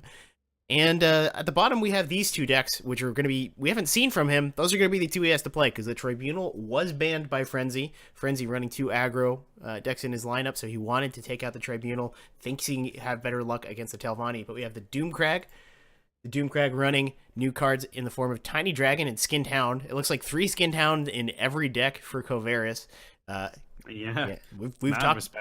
We've talked about that card a lot. Very impressive card so far in this expansion. And then for the Telvanni, 3 Skinned Hound again. This is a Flesh Atronach OTK, not running Conscription, running Uprising, I assume just for the draw factor of it. Getting Uprising on the camels to move through your deck, find the Flesh Atros. Only running 1 Flesh Atro, though, which is interesting. If that's buried, pose a problem. But, yeah, running the Control Telvanni with Flesh Atro OTK, using Mentor's Ring and Territorial Viper, after having ramped enough to do so all in the same turn.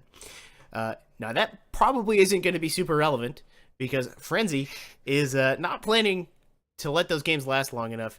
He had his own Telvanni Conscription, which was banned. He is left with the Aggro Warrior running a bit anti-control. Not crazy anti-control. We're not looking at like Drew the Dolphin, where he packed on the top end. Just the Necromancers, which I think have fallen out of favor a little bit, but Frenzy is rocking them today to potentially try and get the control decks who don't want to attack. Aside from that, running the normal catapult package, and then a grand total of 1 new card in the form of, you guessed it, Skinned Hound. And as far as the Crusader, we have we're gonna go all the way back down. New cards. We're gonna go all the way back down to 0 new cards. Just running aggro token Crusader. This is what happens at the start of the expansion. I actually did a good amount of testing yesterday with Frenzy. We were looking at what potentially to bring, and we just weren't confident in anything. We were thinking Leafwater might be good, but we thought the Tribunal matchup was going to be something that was a little bit difficult, because it is really hard. You have to keep everything in hand against Tribunal because of their graveyard hate. So the Fun Police package. Yeah. So unable to find something he was confident enough in, we're just going back to the old standbys. And this is a tournament. There's money on the line. There's nothing wrong with that. Exactly. Yeah. You can always ban your Tribunal, but there are other decks that can follow a similar strategy, and it's just play to your strengths. Yeah. And Frenzy's strength is smacking people in the face, and as far as strengths go, that's fine by me. So we will be hopping in just 1 second. Just gonna make sure everything is all peachy keen in terms of the client, because it does appear we have a spectate bug on the side of Covaris, so it'll be just a moment. Apologize about the wait on that, guys. So aside from Tiny Dragon, how about this? Is there a card that jumped out to you that you thought was going to be good that maybe hasn't performed well, even if it wasn't necessarily you? If you've seen somebody else use the card and been surprised at it. One card that people thought was going to be good and hasn't. I haven't seen it in this tournament. What was one that everyone said they thought there was going to be? It's just been okay. I'm not sure. I liked seeing so much Manic Jack. I thought that people were underrating that card, and I liked it. Yeah, that was one that I initially looked at it, and I thought that was just filler. And then the more I thought about it, I realized the downside is really, really limited on that card. Yeah, it's like the text isn't irrelevant. That's the important. Yeah. Oh, yeah, I've got that same bug on. Yeah, we're gonna try a reload here.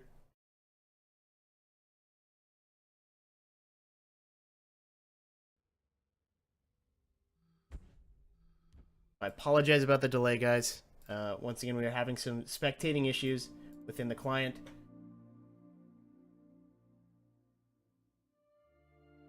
We are trying to get those resolved for you so we can bring you this final. We would rather not have to watch this game from a halfway perspective.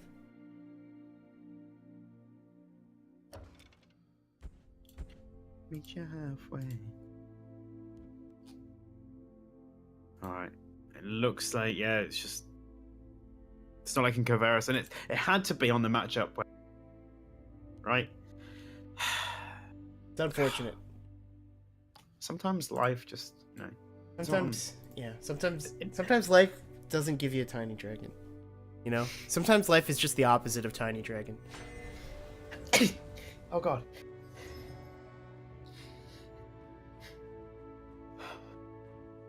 I'm sick. The only thing that can cure me is tiny dragon. Come to me. Alright, so unfortunately, it looks like we're not going to be able to watch Coveris, at least for this game. You give us just a second, we will readjust.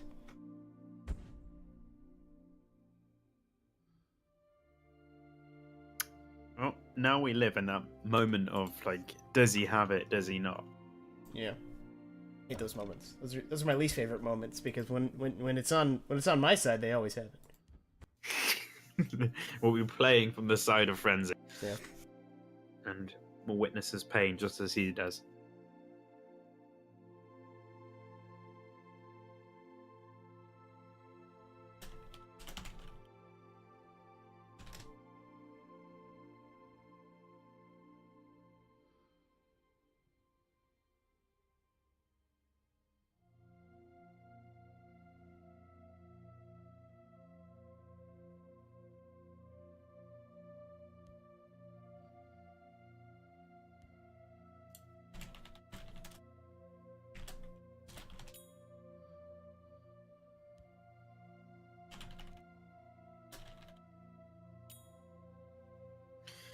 Give me your secrets. I need to see your hand. Oh, is he relogged? Ooh. Alright. This is going to be interesting because Doomcrag tend to have a pretty good matchup versus tokens. Because literally of cards like Tiny Dragon and Skaven Pyromancer. So it's going to be somewhat of a rush. Frenzy is really going to be establish a divine further in this matchup sooner rather than later.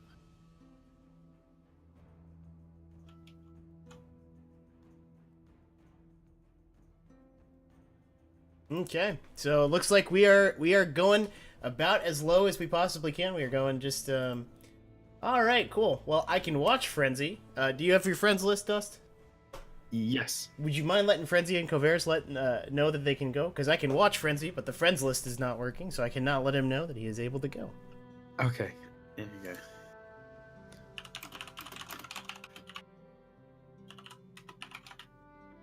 Alright, the message has been dropped. Alright. So, unfortunately, again, because of technical difficulties, we are not going to be able to watch this from the side of Coveris. We are going to be playing as Frenzy. We're going to see what he is able to do against Coveris in this final. Going to lead with some pretty strong openers, but not a whole lot of follow-up. We have the Imprison, which is not going to get a whole lot of value against Doomcrag until the late game. The Barrow Sucker's going to come down right away for Coveris contesting this board, and no real answer here for Frenzy. He's going to have to sack this Bruma into it. Yeah, that's a pretty big nightmare because he's going to be so far behind from. If this was Joe on ladder, he probably would concede right now. The Barrow Stalker turn 1 contesting the Scouting Patrol and no way to answer it. That's not what you like to see. Now he does have outs here looking for something like a Resolute Ally to buff this Bruma out of range. Normally you're really happy with that. If there's anything Doomcrag can do, it can deal 1 damage though. Yes, absolutely. And he just says, look, if you do any buffing shenanigans, there's the Nords in hand, go nuts. Yeah. And it's this looks like the saddest East March Crusader in the history of the world. It's so sad. Just because we know the hands here, well, I mean, Coveris is running now, up and running, if you want to jump in on that, but it's just, there is nothing that's going to be good for this Cloud. You know, up against Doomcrag, there isn't those key swinging minions. This East March is just going to be there and be sad. trade into something really depressing and not be overly impactful. Like for token lists, the most important turns ones to 4. Right, and although the frenzy has started in the field lane, and he's got board control, but he's not able to do anything with it. Yeah. Early Shrine is a huge deal for Doomcrag, even against aggro. If you have the time to do it, it is just so gigantic. Basically, drawing an extra card every turn, expanding your options for dealing with threats, can be absolutely huge in the long run. Do you keep both of these covered just to be able to trade into that East March next? I would think about it, but it really depends on the hand. Yeah. Oh, and he does. Unfortunately, Caveira's top deck's a rapid shot, so he's like, "Oh man, I could have 1/1." But then again, if Frenzy goes double face, I'm sure Caveira's for 1 hit point doesn't mind taking a card. Absolutely.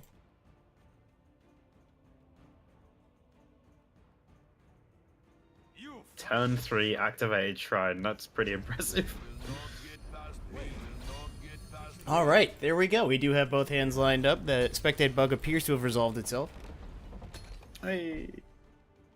Makeshift Defenses is going to punish this line a little bit, but I mean, punish is a very strong word considering the state of Covaris' hand. Just so many things to be done here. Yeah, it's pure filth. Ooh. Another rapid shot picked up. Right? I was thinking this is an on-day turn every time. Yeah. I'm with Covaris here. The Tree Minder is really nice, but the on-day is going to give you... there's no real bad pulls besides maybe Drain Life. Drain Life is kind of a whiff here, but it's a whiff you're willing to take because it means you're going to... If gaining 5 health is the worst option, the options are pretty good. Yeah, that's fair. Oh, the Gargoyle does pair beautifully with the Tree Minder next step. Frenzy just isn't finding anything here. He can't get this Cloud Rest trade that he desperately wants. Is it just... Steadfast, brothers. Just feels so sad. This is still a pretty nice board Imprison's set, nice. Yeah, the Imprison able to get that. The Gargoyle was a big pickup here. For some reason, I was thinking the Marked Man was neutral. So yeah, suddenly this looks pretty devastating for Frenzy. Yeah. So maybe I was completely wrong on the on day there. Because this Gargoyle is just about to get eaten by this, not even eaten by the 2-drop. It's gonna get eaten, and the 2-drop gets to stay around. No Firebrands in hand, just the one into the Shadow Lane that's not contesting this 4-2. It will need to be paired with a Rapid Shot. So if this Gargoyle comes down, I think this needs to be a Sharpshooter just to get another body down. I only need one. Yeah. Yeah. Agrees. So Frenzy is going to be able to push damage here. He's going to be able to eat this Gargoyle and then just push as much damage as possible. Then it's just a question of whether Covaris can stabilize from there. Say what, with this line, Covaris is hoping for 1 card from the top. I'm going to give you 2 guesses as what that card needs to be. Is it a dragon that is large? So close. Ah, dang it! Ooh. Dang it! Sharpshooter Scouts, I actually. thought I had it.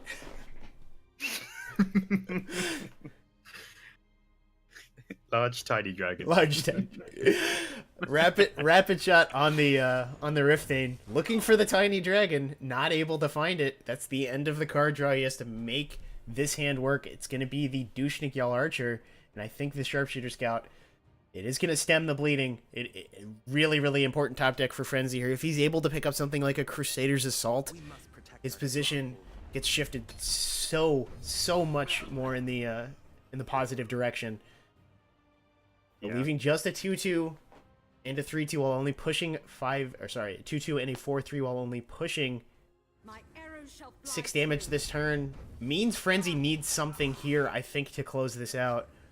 The Pit Lion is very solid. Nothing to pair with the Doomcrag, so that 5 could swing through. We're going to see what gets drawn from these cards. Yeah, it might even force Covaris into a Tree Minder Necromancer. He is clawing at the walls for life. rapid coming shot down in does the not do shadow. anything. Tiny dragon. Oh, He if he doesn't played the have Tree enough Minder. mana. He used all the ring Oh. charges and he doesn't have enough mana. Is this going to be enough to close it out? The only guard available is the Tree Minder. Rapid Shot, Tiny Dragon, and Tree Minder will theoretically block the Pit Lion attack, but it leaves him very vulnerable. Because it Yeah. can take out the Cloud Rest Illusionist. We start with the Rapid Shot.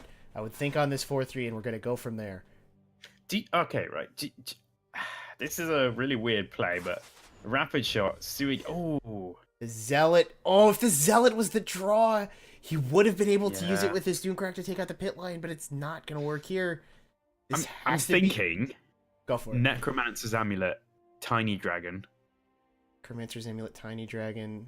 because it pushes you out of range, Leaves you and I know it's scary. Alive at 1. Yeah. I It's mean, really that's punished scary. by way more top decks, though. That's the thing. The Tree Minder line is something that I think is only really punished by Crusader's Assault. Yeah, So this- it's so difficult to get this out. Very You need close, it to but be safe. you're looking at Resolute Ally beating this Yeah. Orc Clan Captain, Crusader's Assault, Raiding Party, Dawnbreaker, Divine Fervor. So many outs for Frenzy. Basically, half of his deck is going to push this lethal here. You've got to put this Zealot down, right?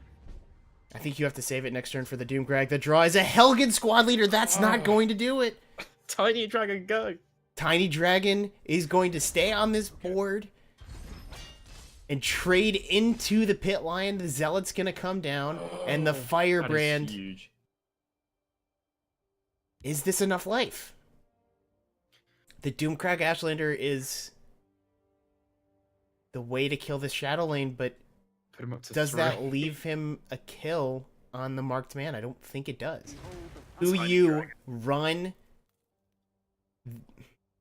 Yes. No, it doesn't. No. Do you run? I was trying to do math to see if it was ever worth running the Firebrand in, even though it doesn't kill the marked man to gain the life. Yeah. It no, blocks. It blocks off the Fervor and it blocks off the Resolute Ally. it's definitely worth it. I feel like that's, because if you get to next turn, you've got guards coming in. You can Ooh. do. Now this is actually a much more important choice because Doomcrag's already down in that Shadow Lane, which means even though this Helgen Squad Leader represents potentially a bigger threat, Raiding Party is lethal anyway. So going that into the field lane means this is going to lose cover. And Divine Fervor is the top deck. It's going to close it. Either one would have done it. And Frenzy, he whiffed on the first one, but Frenzy got one more turn and was able to close it out. Oh, that's Very, spicy. very close game with the Doomcrag going up against the Token Crusader, and the Token Crusader is able to take it. Kovaris is going to be left on his Flesh Atronach OTK Telvanni. Oh god. That was a close game.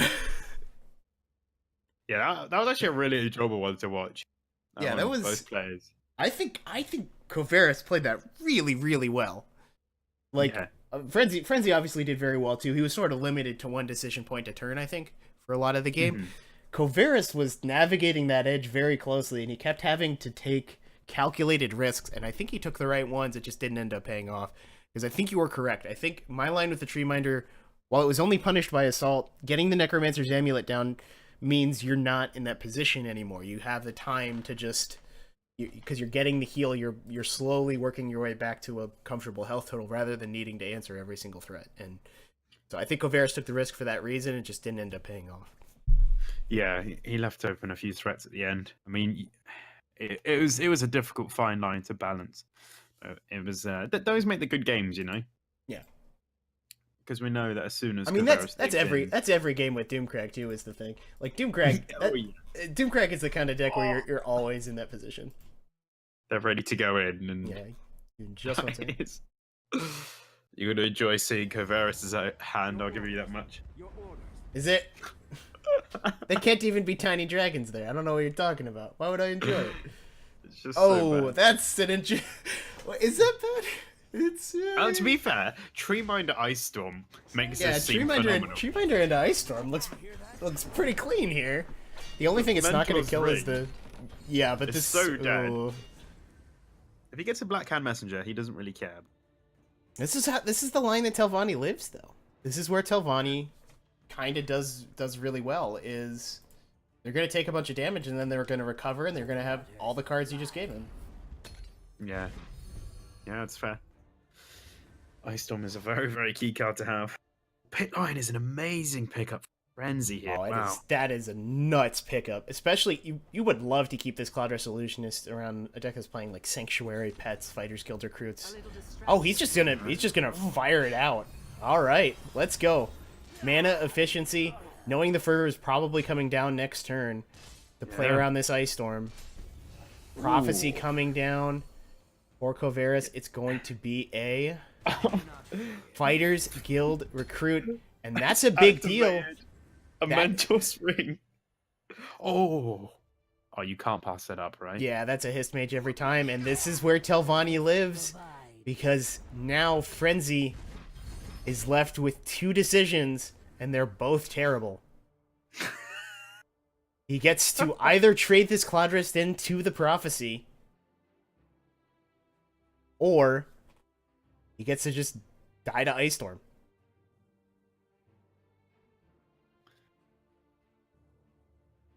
That Prophecy was huge. That's all you got. Legitimately, this could be Fervor and play nothing. Ugh. Chimeric spirit of the sky, guide us. So would you ram in on the left? Okay, keep some makeshift up. No second room Prophecy here.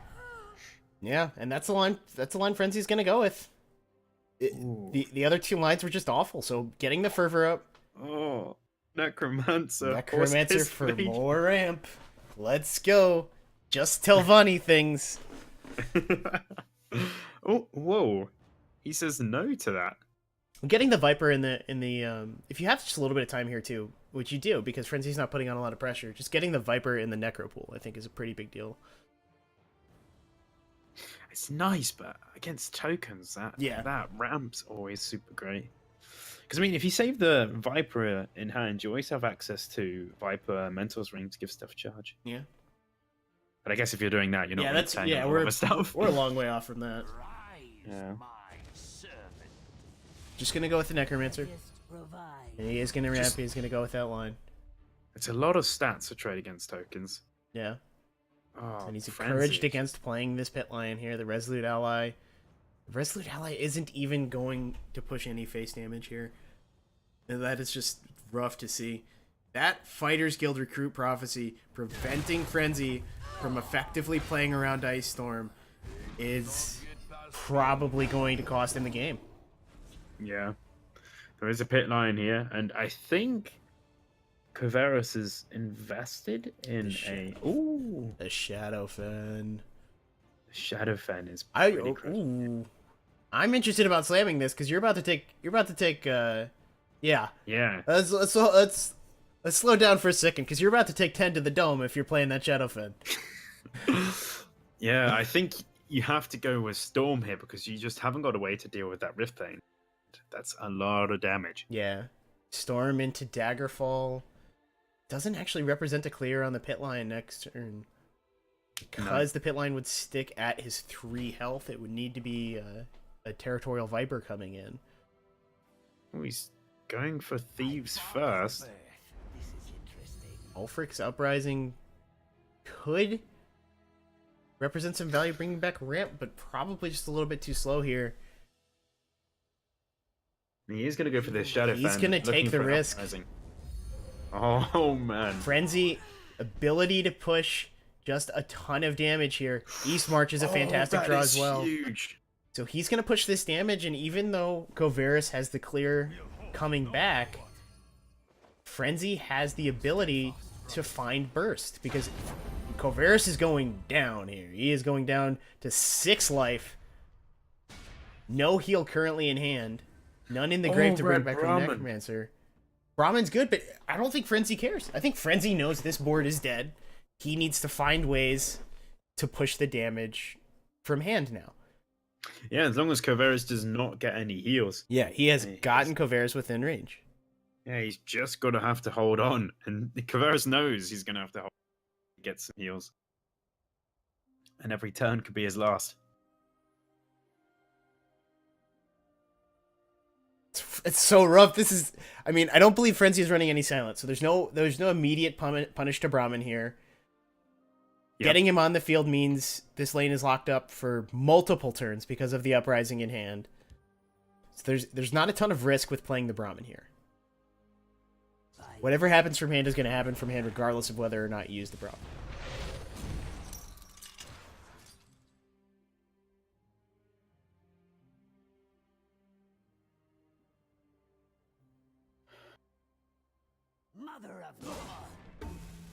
Oh, that's interesting. Imperial reinforcements, not necessarily what Frenzy wanted to see. Oh no, it's absolutely not what I was to see. That might as well just say Ice Storm fodder. Still got time, though. This is a very slow game plan for Covaris. He needs to find heal. Frenzy with the Crusaders Assault in hand, looking for stuff like Raiding Party.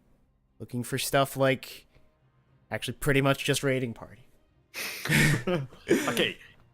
Oh man, see, you can be tempted to Ulfric's Uprising here, but then you cannot storm. No, yeah, I think this is the easiest storm of Covaris' life. Because you get to keep the Red Brahmin alive. There's the Barrow Stalker. Never mind. Screw Storm. Let's just heal everything in the history of the world. And Frenzy is about to just get blown out of this game. Oh man. We mocked the Mentors ring. Well, I mocked the Mentors. It and came they're back. about to come in clutch. That's interesting that you put the Daggerfall on the left there. Because you're about to lose everything on the right. Yeah, that is actually kind of interesting.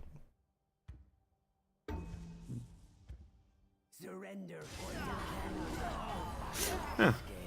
There you go. He's got another Mentor's ring, so he can just put more stuff over there, I And guess. no longer in range, unfortunately. Crusaders Assault can find some stuff here, but again, we're not we're not looking at any silence. We're looking at Crusaders Assault. Oh god, the pain. Can't even get rid of that Barrow Stalker. It's just sat there, being some sort of beast. Now, if Daggerfall Rage was a 3 magic 2/2 with Ward, Drain, and Guard, I'm sold. And so is Frenzy. He's out. He does not want to be a part of that abomination.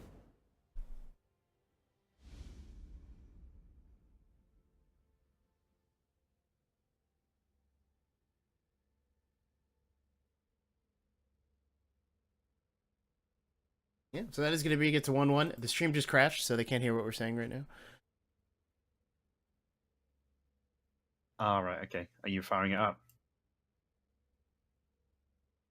I believe it should be coming back. For some reason, I'm getting completely destroyed by lag, but you seem to be able to hear me. Yeah, you're fine, my end.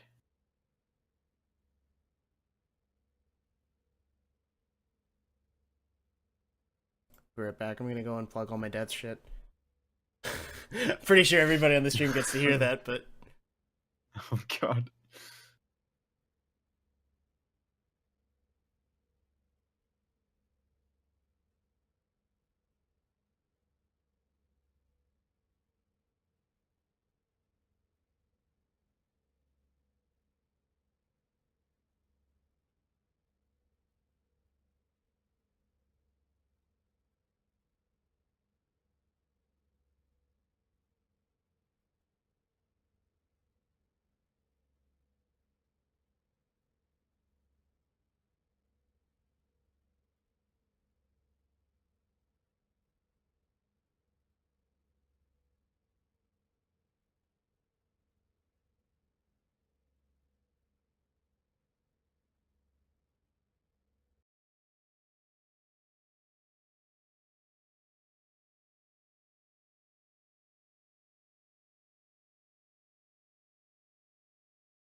Oh, all right.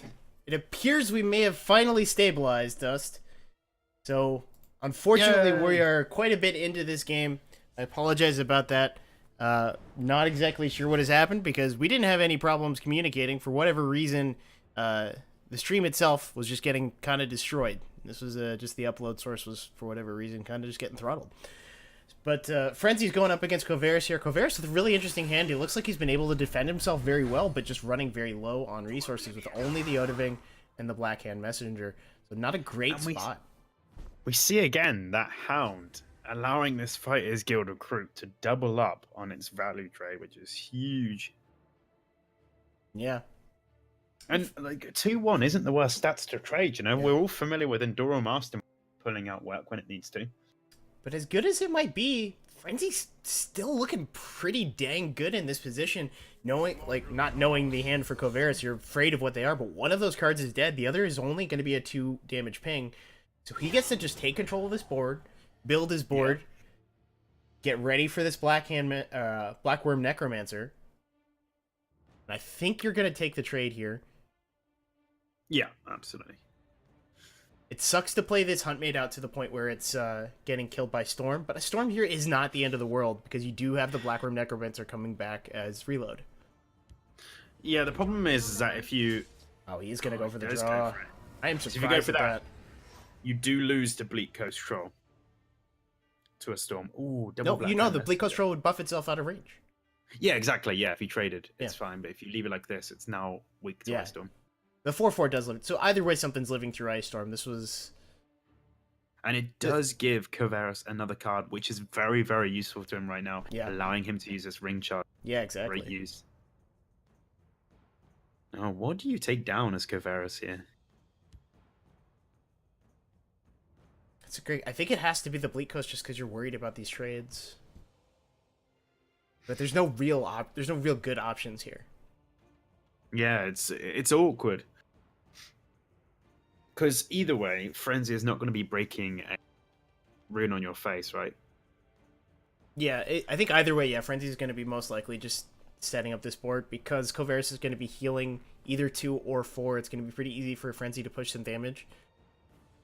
So this might be something where you consider just playing one of the black hands because it makes it awkward for Frenzy to push a realistic amount of damage looking at the 5 and the 4 lining up. But he does have the Orc Clan Captain to kind of come back with that. Ooh. So is Kovaris trying... Is he trying to hold on to a drain? Mentor's Ring in hand?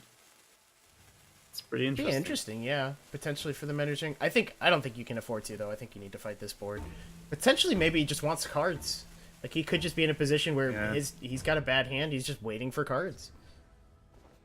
Yeah, it's totally fair.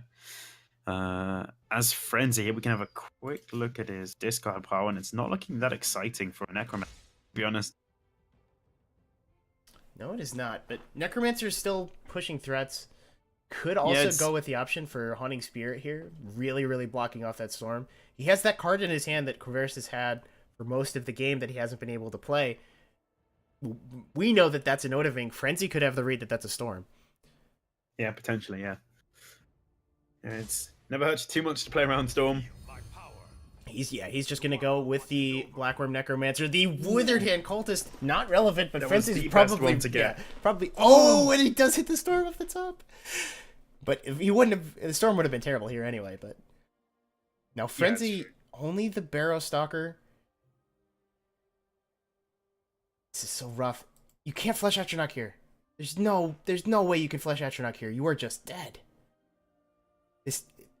The amount of damage that Frenzy's is able to push, he has 11 in the Shadow Lane, 5 in the Fielding that pushes him to 16. He can get another 3 from the Orc Clan, that's 19. He can get another 6 from the Wood Orc Headhunter, that's 25 damage.